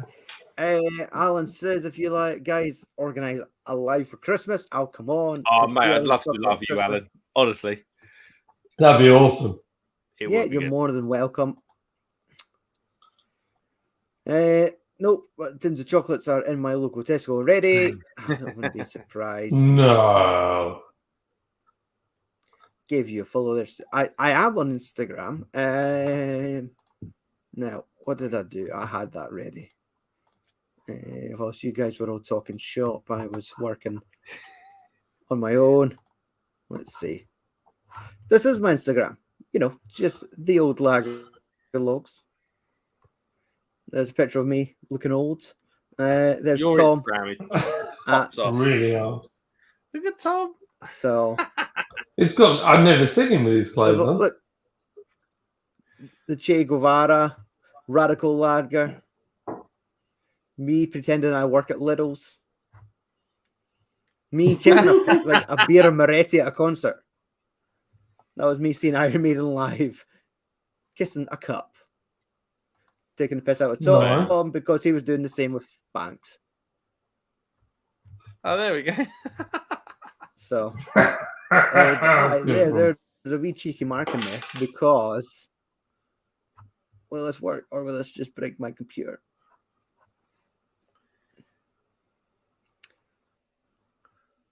Yeah, there's our mystery beer reviews where we had Mark, Yes. we had Oh, Vinny sugar. Drinks reviews from Instagram. The Blunt Chisel joined us for Green Schooner. There's Tom for his mystery beer review. Old There's Crummy. Sarah, aka Girl Drinks Guinness. Excellent. There's I bet that was my pal, easy the to magician. Shazam. I bet it's easy to And guess there was what some beer local she home was brewers. drinking. Guinness. Yeah. It was, That mystery it beer was is a Baltic Porter. Guinness. Was it? So, yeah, it was a curveball. I don't want to make it too obvious, but Sarah's coming back to our channel to do some snack reviews because we found out there is some new Guinness crisps. Let's have a look. Oh, I've had them. One, And but they two are. different styles. Oh, they This are was like really tell you good. one of what. those Aldi middle aisle madness. Mate, they are Juice. Good. stunning. crisps. Yeah, I've had Ooh. both of those. Oh, I've not had the chili With one. chili. Hello. So, The other one is gorgeous. I'll tell you So what, I I can't think get in away the from next when I week or drink so, Guinness. we're going to be eating those crisps and drinking a I'll get Guinness some on the channel. Marmite cashew nuts. Marmite cashew nuts. They are mental. Yes. They're They about are. 75 quid for a 100-gram bag, but they are. Yeah. Pure filth. Talking about pure filth, are we going to talk about some Schofferhofer Oh, what fruit is it this time? I Yeah. want some more beer. Hold I'll up run again. out now. Oh, Okay, sorry, you mate. pour it first. No. So a lot of the Schofferhofer Weissen brand would be to do with their Radler or Yeah. their Schofferhofer Weissen grapefruit, which is a fantastic beer. They've done really well for them. Then their pineapple, and then Yes, most I've seen that a lot. recently their watermelon and mint, which is Oh, sounds horrendous, but I can tell you now it sounds beautiful. John's got a spark plug. and for a second I thought it was about to vape. Like, don't suck on that, John. What the hell is that? That He's just pulling is his kitchen apart. it's a bottle opener that my mate's daughter makes, and when you pull a bottle cap off, it leaves it absolutely perfect. Oh, And it's made out of an NGK spark plug. Or this one's a Denso. But all right. yeah. I'm not joking. Well, sterling silver. Look them up. I was given I'm one not of joking. those That for, is- for Father's Day. And I think I'm just going just take this part off and screw it into the table leg. If I was from here, I could sit and crack beers open. But I have to say, that is one of the best Vice beers I've had in a long time. Really, that good. Yeah, that is good. That is good. I've definitely seen a lot of the grapefruit and the pineapple around. Yeah, the pineapple's the big one this summer. Yeah, They canned the pineapple this summer. I don't think they can. Excuse me, I don't think they can the watermelon, but they're going to do the watermelon next year. Okay. But I had the watermelon in Bristol, and it was like It was like it was I'll blue have and to put lovely. hashtag ASMR Really on good. this now. What's the that's a ABV? beautiful. It's got a beautiful microphone. That's all I can say. Do you know what's really frustrating? I've got literally probably £3,000 worth of gear that's in that cupboard right there, opposite my toilet, right there. Right. And I've got nowhere to put it until I get my new bar. I've got no setup, no nothing. Oh yeah, you're setting up your new sort of like in the brewery, aren't you? No, in the new bar. I'm going to make a podcast room down in the cellar. I think we should rename it Cellar Podcast. But I've got John Norton from Hell on Earth. He's going to do a podcast with us and have a few beers. You should call it Into the Cellar. Into the cellar. I just think it's funny. We'll try and get as many like interesting people on, even if they're not beer related, and then we'll ply them with drinks and see what they say. Yeah. I could end up like the Harvey. Is it the Epstein? No, don't say things like that. You stitch everybody up because you get like dirt on them because they say stupid things. No, they're not going to do that. But like, I think it'd be funny if we can get more and more famous people. My goal is to get Patrick Stewart to come and have a beer with me. I thought you were going to say Patrick Swayze. I'd be like, mate, you've been waiting a long time. Yeah, he's very good. Neil Smith said, a good lager is the hardest beer to brew, John. Yeah. How did it become the most bog standard average brew in the world? Because you can, if you're massive, you can micro analyze it because it's so simple. There's not much to it. So then what happened is, like, if you get a Budvar, I'm drinking Budvar right now, it's still done, bang on. But if you were to drink maybe Carling back in the day was Canadian and it was a very good lager and the Carling family were legit. But what happened was the bigger breweries got hold of it and then it was like, well, what we'll do is instead of like putting whole grain in, we'll grind it down to a pulp and we'll just put it in as a powder. And then the hops that you use, well, what we'll do with those hops is we'll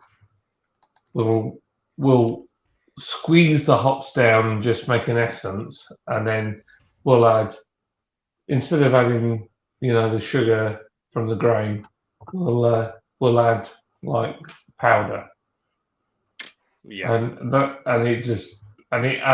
they get consistency, but it is crap. And talking of not crap, Carl Smythe. Talking of good lagers, I'm just cracking open a bottle of Augustina Brauhellers. One of my favourite breweries, probably, if not my favourite brewery. Like outside of the UK, beyond craft. Yeah. I got their Oktoberfest beer last year. It was late to the party. Nobody had this, and I went to John. It was when we were in York. I went to Shrine of Madness, and they had it. And it was worth the wait. It was worth the wait. It wasn't the best. I still thought I thought the Hofbrau was the best. But Augustina Brau, I've been to Munich once. I went to both of the Augustina brewery tap sort of jobbies, and what a brewery.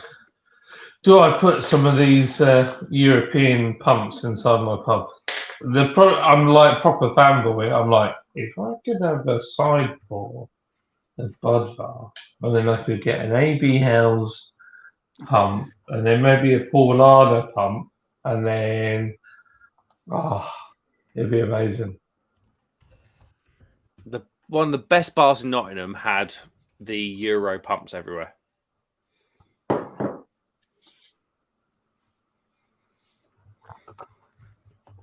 It's the future, tell me.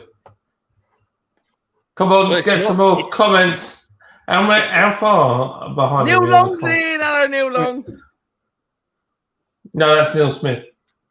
Close. All right. We're on Neil Smith. Keep it down. Neil's peeking to my interests. Iron Maiden's greatest album, I would say Power Slave, which is the one where it's like the Egyptian, it's like the pyramids. Actually, let's screen share. Let's bring this back up. Possibly my favorite set of tracks on that one. This one, Power Slave.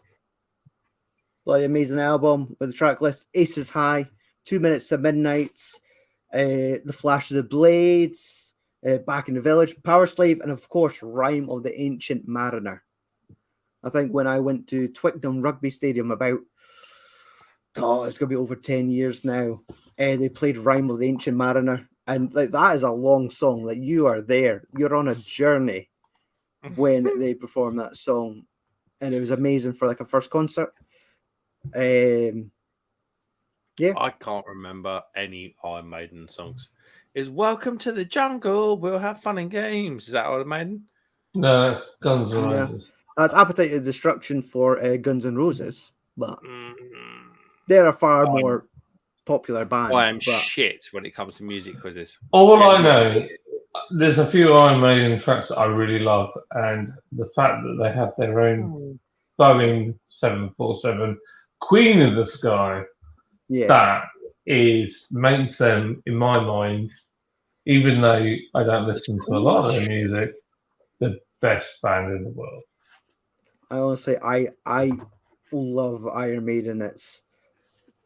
It just went like, obviously, it just hit me in high school. I went from the evolution of putting up posters of Spice Girls on my walls to. Ain't that wrong with the ginger spice?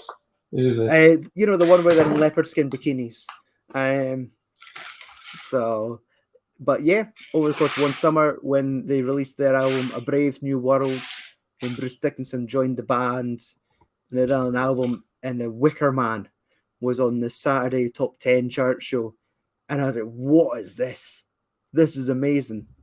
And yeah, finding the album in MVC, like the store, which doesn't exist anymore. Yeah. Oh man. Like just this year, that's me seeing Iron Maiden for like the 5th time live. And I mean, the lead singer is 65 years old and still runs about the stage. And there's so much theatrical things. Like he has a Gatling gun and has a fight with like a 10-foot Eddie. He's like a man in stilts. So like their mascot Eddie comes out and it's like this big 10-foot cyborg walking statue. And he has a Gatling gun that just launches fireworks from one end of the stage to the other. And the Eddie has a pistol that fires fireworks back at him. All my God. In amongst a guitar solo. Oh my word, really? So, and when I saw them in Aberdeen back in 2019, he had a song called The Flight of Icarus. And he had like flamethrowers in both hands, just firing flames up into the... And it's like, it's amazing. Honestly, it's proper showmanship. It's just no doubt at all my favorite band of all time. And every time I see them, it just just doubles how much I love these guys. But cheers for that, Neil. Let's have a look. Rascal and Disco, these lovely gents. Evening, Hey, greets. guys. Happy Beery Friday. Thank you very much for joining us. And a wee comment. Hang on. Crumby Beard has suddenly got a lot more handsome, eh? And a totally different accent too. Hello, Ginger. What's up? Nothing, I was just a bit hungry. I've got Yeah, loads of sweets. there's non-stop feeding my children either. Oh, bottom my spits. God. Yeah.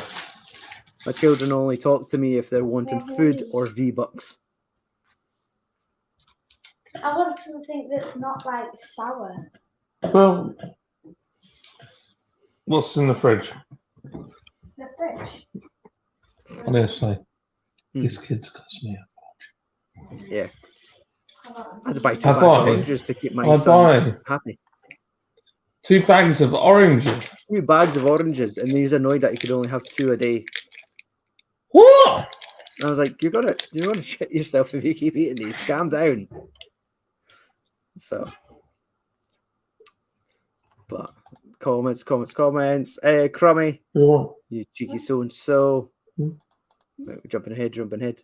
Oh. And some devil. Here we are, Neil Long. The legend, the man, Hello. the myth. I am Do not not familiar with Neil. get that Thank all you. over your bed. Is Michael in bed? You tell him. Both of you need to go to bed. John, do you have about like 13 kids? I have a lot of kids. So I've Yeah. got Toby and Casey, who are my kids. And then I've got an adopted daughter called Tina, who's from Kenya. So she's in her 20s. And then I have an adopted child called Micah, who's 6 months older than Toby. So I've got 4. But then you've got Mark, and Crummy, and Paul. Well, I think they probably feel like, oh, now there's my daughter and now the kid. Okay. What's up? Are you night?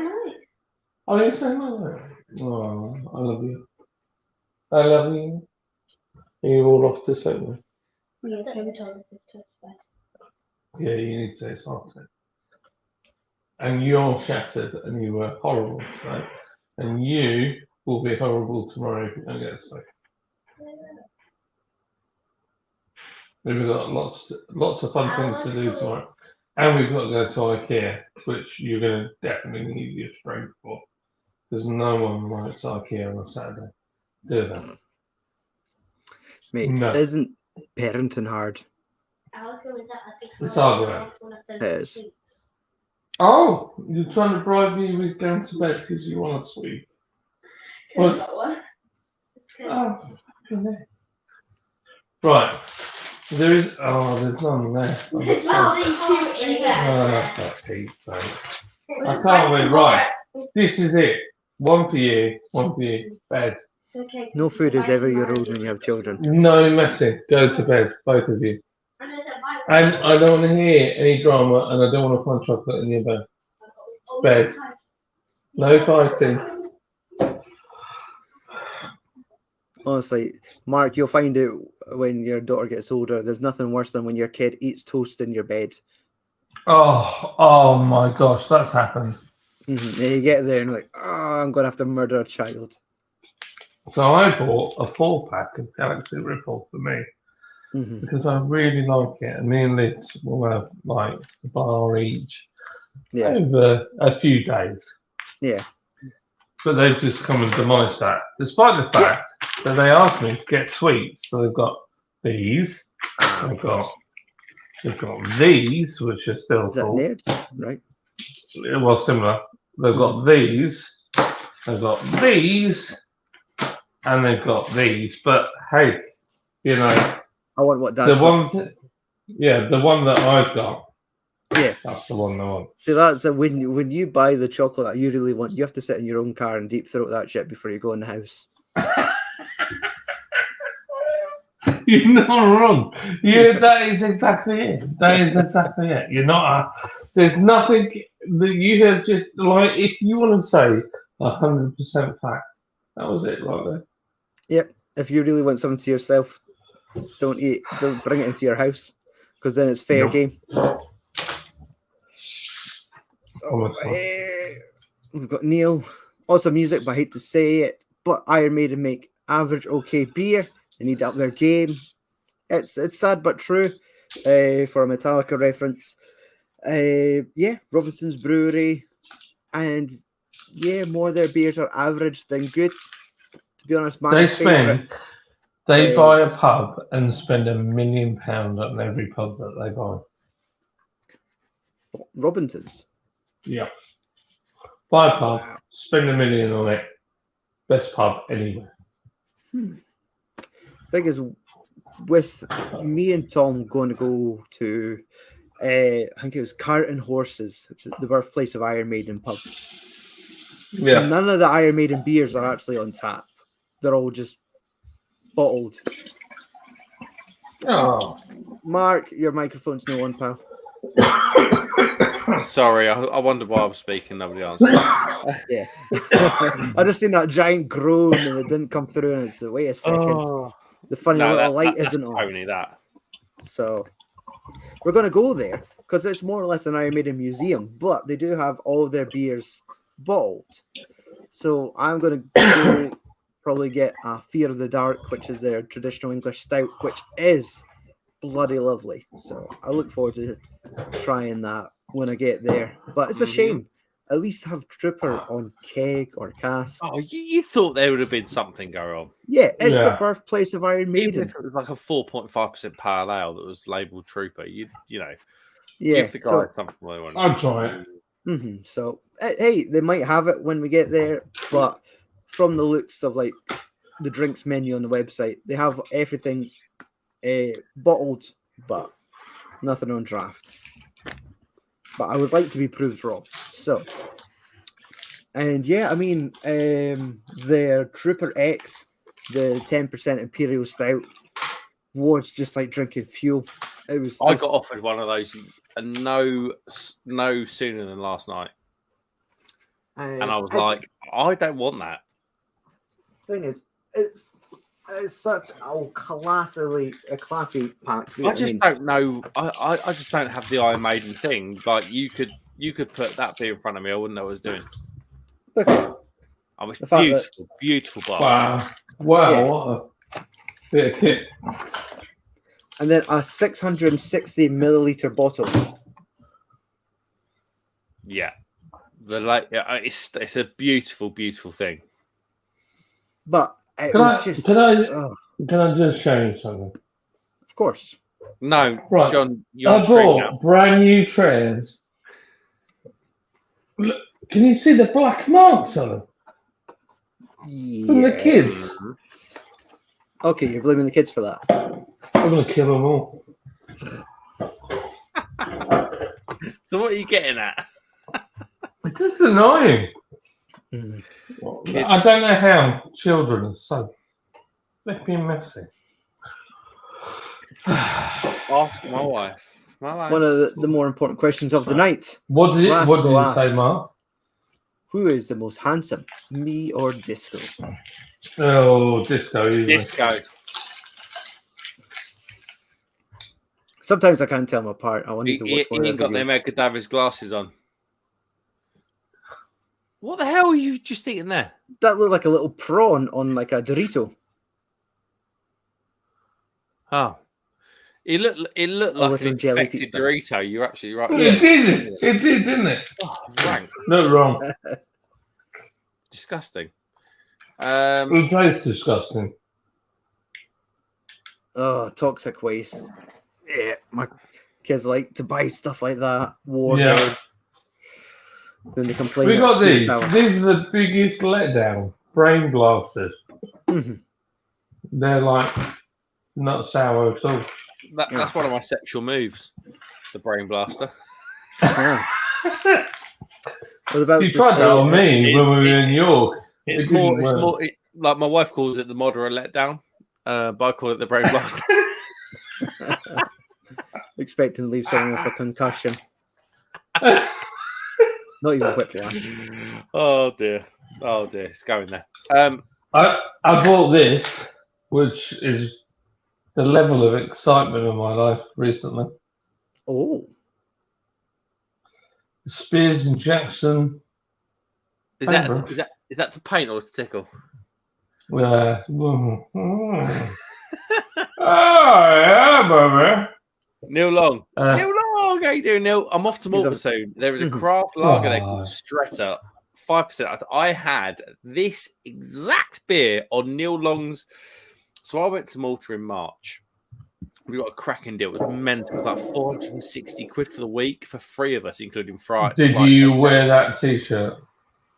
I'm sorry to say, I did. I do apologize.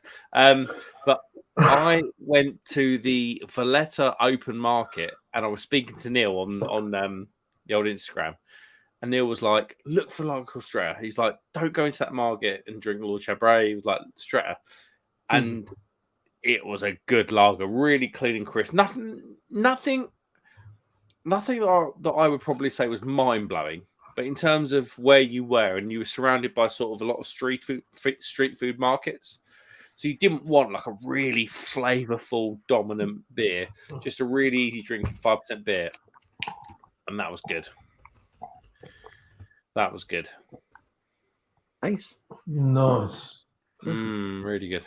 It's true though, isn't it? It's like beer is totally dependent on the place that you are, the setting, 100%. the 1,000,000%. people that you're with. And if it's not, and you're drinking at home, it's got to be. We're probably the hardest to please. I like Paul from Paul's Beer Reviews. Obviously, everybody knows him here. No, who? Never Never heard of him. Paul will say his favorite. You go, Paul, what's your favorite beer in the world? He'll get a lot of that because he's quite big on YouTube. Is Paul? It's And kind he of a always big says beer. the same thing. He's like the last beer I had with friends, and I was like, I like that. Mm. I like that. Yeah, that's true.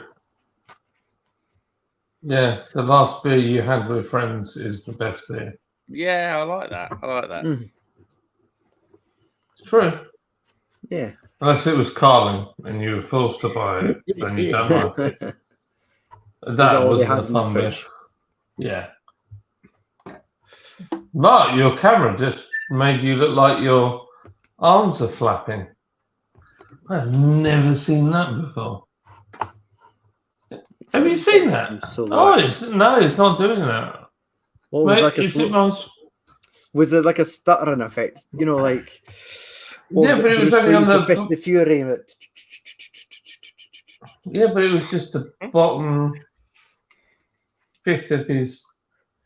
Right. Oh, it's doing it again. It's doing it again. Can you see that? Shut up. Was he Can you just see this? quickly calling us like wankers off screen? Just No. Can you see that on your screen, or is that just me? yeah, I think your ram's packing in, John. Ha ha ha ha. I hope not. I've got like the Google Mark's packing Pixel up his 7 beers and going Pro. home. No, he's at it again. It looks like he's going for it. Turns out 2 hackish 4 don't go in the old door. Oh God. Oh, Go I'm quick, so rascal. annoyed. I want another beer, but I've got no more beer. Oh well, But Mark's head is flickering on my screen. really? Yeah. Is it not flickering on yours? I shouldn't be on your screen, mate. I'm below the screen. There you go. He's not even on the screen at all now. I've solved the problem for you, John.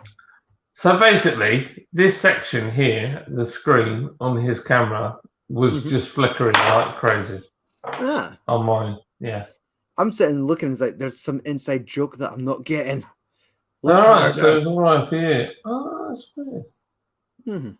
Chat, did you see what I saw, or am I losing my mind? Yeah, I think they might have went quiet. But to be honest, we've been sat in double digits all night, which is like I am very chuffed by that. I had post-it notes on my screen all night because I can't stream and see how many people are watching at the same time. I become paranoid with numbers. So again, I'm here with my post-it notes covering up my screen Like, oh, there's John dancing. You I'll get cover that you up. get paranoid with numbers. Yeah, like almost, because 9 times out of 10, if I'm doing a live stream without guests, it's usually 0. So I get too paranoid that I'm sitting talking to myself. So I have to cover up the number so I could just pretend there's people there. But it's Have a maybe moth. just like some sort of malfunction I have in my head. But I have a dead moth. No, but I had a similar thing when we first started. We had, at one point, I think the highest number we got was 6. And of that 6, one was Lydia, one was me watching on the laptop, one was Mike's mum watching, one was a guy called Glenn from the Bahamas, and the other person was... Who was the first one in there? It was one of the guys from Food Tribe. And he was there, and that was it. And he got so drunk he couldn't type. The thing is, at the end of the day, you can say what you like. We do what we do because we want people to look at it. You know, and it's lovely. It is so lovely when you see friends and family and friends of friends and people that aren't even family or friends look at the channel and you're just like, oh my god, like it's a warm feeling in your heart. Yes, definitely. Even if it's like videos that you put out months ago and all of a sudden someone comments on it, and it's like, Christ, people actually watch it, and to the point where they left the comments. And this was something I did like 6 weeks ago, and they've just left John a million times.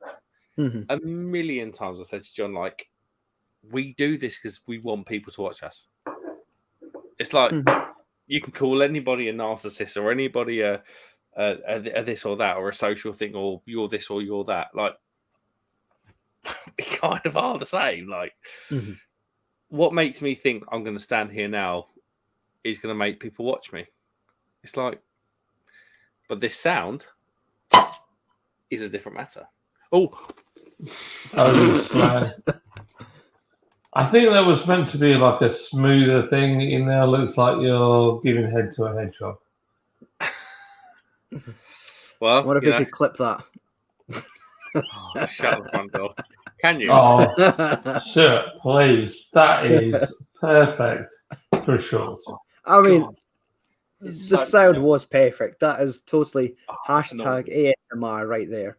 But yeah, you weren't not expecting that foam to come flying at your face. True. So, but yeah, all my post-it notes have fallen off my monitor, so I can now see the true numbers. But yeah, it's all. I mean, we're a fairly nice small potatoes channel. I mean, to be honest, I feel like we're doing quite well. We pick up like a subscriber every week, which is nice and consistent. There is so much time and effort that go into our videos, so I'm so happy that people do subscribe, but feel like 9 times out of 10 they have to be bots. And it's almost, you know, like when people bring up your YouTube channel, like in the real world, like if you're at your work or at your day job and someone says, oh, I was watching your video last night, it's almost as if someone says, oh, I noticed you're on OnlyFans. Like, that's the type of reaction I suddenly get. Go, oh god, oh no. So, are you saying every time someone recognizes you, want to take your pants off? So, I mean, I like to get my balls out. The Ragalogs got brought up at my weekly team meeting. Oh no! And like, I was so glad that I didn't have like my camera on because I would have been just bright red. That's lovely. But yeah, it's like, oh, I found out that Stuart is a YouTube superstar / alcoholic. What? Yeah, that was what my manager said into our team meeting. Well, that's a bit harsh. So that what was he trying to do? It was one of the mystery beer reviews. It was a friend of his on Facebook. So when they had shared the video, he found it and brought it up in our team meeting. Hello, mister. I've never been out before. So I was like, I'd have been like, oh, and then we found on your hard drive that you've been looking at big fat lady boys So each to their own. But yeah, in the and that's Zoom I've had meeting. folks. You "Oh, can't yeah, go. Your manager can't call you an alcoholic. That's awful. It was a joke. I think he was just Oh, it was right, okay. slight hazing. You're the usual. Oh, right, okay. But the guys in the team have definitely had worse than what I got that morning. But yeah, sometimes it's almost like this is a private hobby, but you're public on YouTube. So how private is it? I have something called my weekly roast. So on a Wednesday, I have a Zoom meeting with the investors, and they roast me. And I've called it. I've changed the name of the meeting to the weekly roast. Mm. And then I always go to the same thing. Let's talk about the successes and not the constant things that you moan at me for. And then it'll be a much more positive meeting. Mm-hmm. And they're like, yeah, that's true. So they just keep going on to you. Yeah. And Marc, stuff Google. in Vogue. GBBF is next week. I'm looking forward to it. It's going to be good. Are any of you going? Well, obviously, it sounds like you are, John. I am. I've got a bar there and everything. I am going. Just for Tuesday. Just for Tuesday. Hell yeah! I'm going to bring you some stickers. I'm going with Ivan. Oh, you coming with Ivan? Yeah, we get the same train. Ivan Biggin. Because he literally lives like there. That's awesome. Yeah. How long does it take you to get to London from there? Into Liverpool Street, about an hour and 20. That's not long. No, it's not really.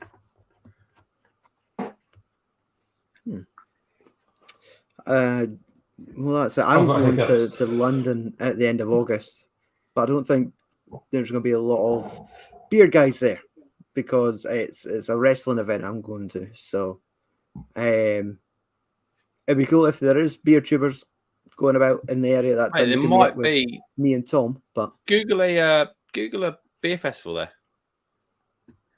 Right. That would be the easiest way to get beer tubers there. I would go down to London for a beer fest, 100%. Mm-hmm. But yeah, this is the end of August. And Tom's nice enough. He's going to meet me there. And that we're just going to film so much stuff in person because it's like an annual occurrence. It hardly ever happens. I mean, last time it did happen, there wasn't a YouTube channel at that stage. We're still just doing podcasts. And we just had a pub crawl in Glasgow. So now this time, we're going to be in London, and Sunday the 27th is the 3-year anniversary of the Lagerlogs. So yeah, boy. So yeah, we're going to try and film a good few things in person, whilst also going to the AEW pay-per-view at Wembley Stadium. So that's pretty cool. So it's nice that it's kind of lined up that I could kind of meet up with Tom at the same time as doing like this big trip. So how do you and Tom know each other? I've been telling him for ages we need to make a YouTube video explaining this, and he tells me no, we don't. Because it's random, like proper random. I created a podcast network about 15 years ago that covered Hong Kong cinema. Like kung fu movies, Jackie Chan, Bruce Lee, all those types. And it was me and this great guy from Sweden. And it would be a weekly podcast about Hong Kong cinema. Then I had to leave because of like life commitments. I was getting married. I'd started working as a projectionist. I had another full-time job at the same time. Tom came in as my replacement as a fan of the show, then being brought on and become like a host. And yeah, just kind of interacting in group chats, getting together at the Christmas specials.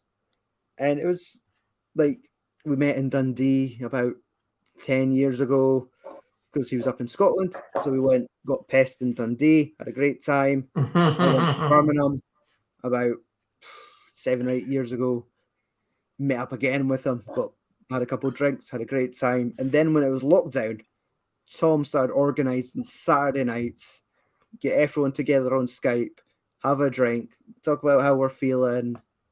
And yeah, then there's about 7 or 8 of us. And then eventually, as the week's gone on, it was just me and Tom. And majority of the time, we were just talking about beer. And it was a Sounds perfect. late night where just me and Tom was like, we should start recording this. This is gold. Yeah. Wow. So, but yeah, so it was completely random. Kung Fu Nice. movies. That's how I know Tom. No way. That's crazy. What? Absolutely. That's ultra adore. niche. Yes, exactly. The channel that it's called a podcast on fire because there's a whole genre of heroic bloodshed movies that always had on fire. Yes, this is the genre. It's like Chow Yun Fat. So you had like The Killer, Hard Boiled, A Better Tomorrow, and then you had Prison on Fire, City on Fire, Island of Fire. So we said podcast on fire. Right. And yeah, now the hosts that do podcasts on fire, you could find them on boutique Blu-ray labels doing audio commentaries. So on the back of the Blu-rays, it says like Kenneth Broson and Phil Gillen of the Podcast on Fire network. So No way, and that's what film you set commentaries up. now, based off of like the podcast I started like 15 years ago. Wow. So That's cool. So do you not wish to stay with the podcast? I'll record an episode of it this week. We reviewed the Jackie Chan movie Miracles, Canton, Godfather, and Lady Rose, which is like a Bugsy Malone / Rush Hour style movie from the early 90s. So yeah, I still kind of check in once a year, jump on for the Christmas special. And yeah, so I'm kind of like that father that was there at the beginning, then like fucked off and left the family. Then shows up at Christmas. That's so niche, though. But So, I bet it's got a bigger following than beer in some respects. Oh, miles bigger. definitely, Yeah. that's it. They're still consistently releasing Blu-rays of these random movies. I mean, I think this summer alone, like they're releasing like 4K, like the Bruce Lee movies have just been re-released on 4K, and like do you know what's extended really cuts. And go for it. what's really interesting is the Cannonball Run was bought by Asia. Was it Asia Pacific or something? Right. Some sort of like conglomerate that was to do with Jackie Chan. Right. Yeah, because I remember he was sponsored by Mitsubishi for a while. That's right, yeah. And I mean, So basically, well, Mitsubishi, when you go back to it all, own Kering. They're the people that own Lion that committed genocide. Don't say things like that. It's true. That's what they did. That's a good point. Neil Smith's asking Kung Fu movies to recommend. John Woo is awesome. Shaw movies to see. Speaking of Shaw movies, let's see. I've got some right here. This boutique label's been re-releasing some classic Shaw Brother movies. Let's go for the solo. Arrow Video released this big collection. So Shaw Brothers was kind of like the rival studio to Golden Harvest, who were the guys that produced a lot of Jackie Chan movies back in the day. So they've released this absolute amazing thing here where it looks good. You open it up and it's movies, but look at this, like original art and a disc for each film. That's cool. Wow. So, and like some of these movies are bloody amazing. Like they're just this nostalgia, like Chinatown Kids, King Boxer, like the Five Venoms. Like these are like all these films that kind of inspired the likes of like Quentin Tarantino, and then you also get like a nice glossy catalogue with like all the arts and facts, original posters. Fair play. So like, there's definitely still a huge audience for these. But There must be. absolutely, like since 2003, when I collected all the Bruce Lee videos, on tape, when they were still censored because nunchucks were illegal, so they couldn't actually show nunchucks in films. No. I mean that's why you had that Ninja Turtles movie, and Michelangelo was fighting with like a row of sausages rather than actual nunchucks because they're being like blacklisted in the UK. No. So, Nunchucks are not even that lethal. but I mean, I have like far too many kung fu movies, and I just dropped some shark teeth, which is going to be hard to explain. But Randomly, you've all gone into black and white on one screen. yeah, you're definitely having some screen issues. But I've got the most fancy phone in the whole world, Mhm. and it decides that, like, you know what? It's close A to your nice old bedtime one. now, so I'm going to make it all black and white Like, so that you can get some 30th better anniversary sleep. is definitely very dated. So that's Where is his grave? Is it in Vancouver?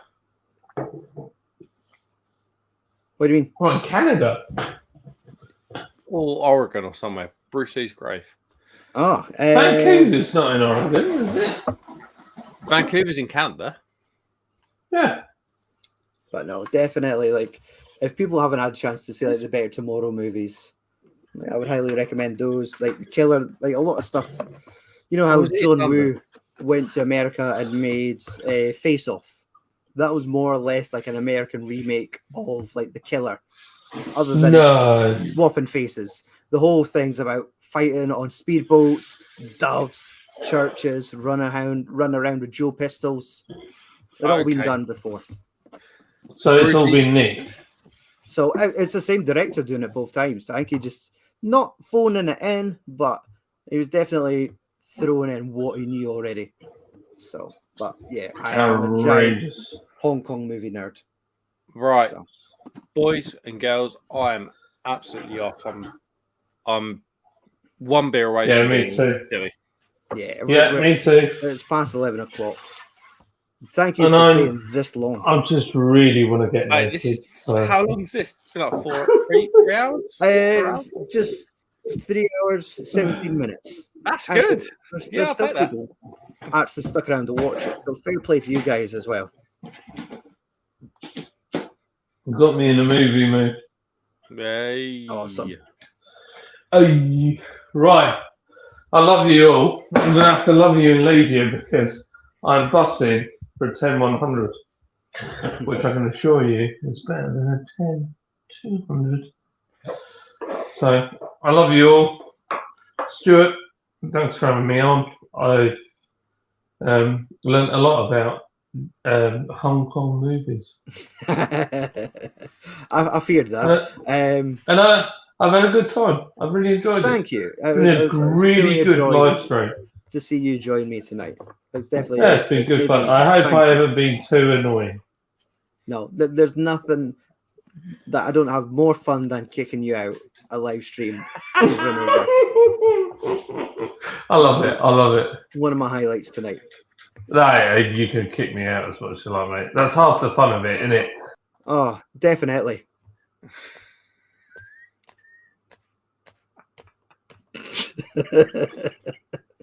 You damn sleep, not me. I love it though. Yeah, that's what the banter's all about. It's got to be fun. Otherwise, Yeah. why would we bother doing it? Absolutely. Exactly. So, anyway, I love you too. Have a wonderful evening. And I'm going for a piss. So I'll see you Bye, later. No worries. Peace, John. Have a Love great you. weekend. Love you guys. You have a good weekend too. See you later, mate. Bye bye. Yeah, Mark, you're more than welcome to leave, mate. Thank you for joining, and I'm glad you enjoyed the beer. It was good. Yeah. The beer was really good. I don't want to give it away for people that have joined late, but no, that's I'm gonna cut that video and pop up on the channel through the week because sometimes these videos get lost in the live stream archives. But yeah, no, I'm glad it arrived and intact. because Yeah, there's it did. nothing stranger than just posting A day before time too. So, but yeah, I hope you have a nice weekend, mate, and I look forward And to you- future chronicles of the horse box. the horse box. But I'll tell you what, it's warming up. I can say that it's yeah. I think we've got our first booking, which is quite sort of extraordinary, really. So yeah, Awesome. It's gonna hot up. I'm excited to see where it goes, mate. Thank you. But if you're ready to leave, feel free. I'll just wrap things up here. Oh, wait. There's still people commenting. This is amazing. Yeah, but I do think Craft Beer needs to connect with Kung Fu art and brewery. Definitely. Do you have to wonder? Because there's certain breweries that do like a sort of subject with their marketing. So, because you have Top Rope Brewing in Liverpool that used to do wrestling and craft beer. Yeah. So that was really cool. But I think there's definitely bars or clubs in Soho in London that do Kung Fu movie nights, and they get beer specifically for those screenings. I guess it's just breweries doing kegs specifically for those theme nights. But other than that, but mate, it has been a great night. Thank you very much for joining me, and it's a back 11. I think we deserve to have the rest of the night to ourselves. Absolutely. Right, Mark. Again, thank you very much for joining me. You've been a star. Thank you, mate. And yeah, let's end this broadcast. Thank you to the people that still remain in chat. These are all absolute legends. Rasco, Disco, and the 10 Neils in chat. These are awesome. Thank you. Good night. Catch you later, boys.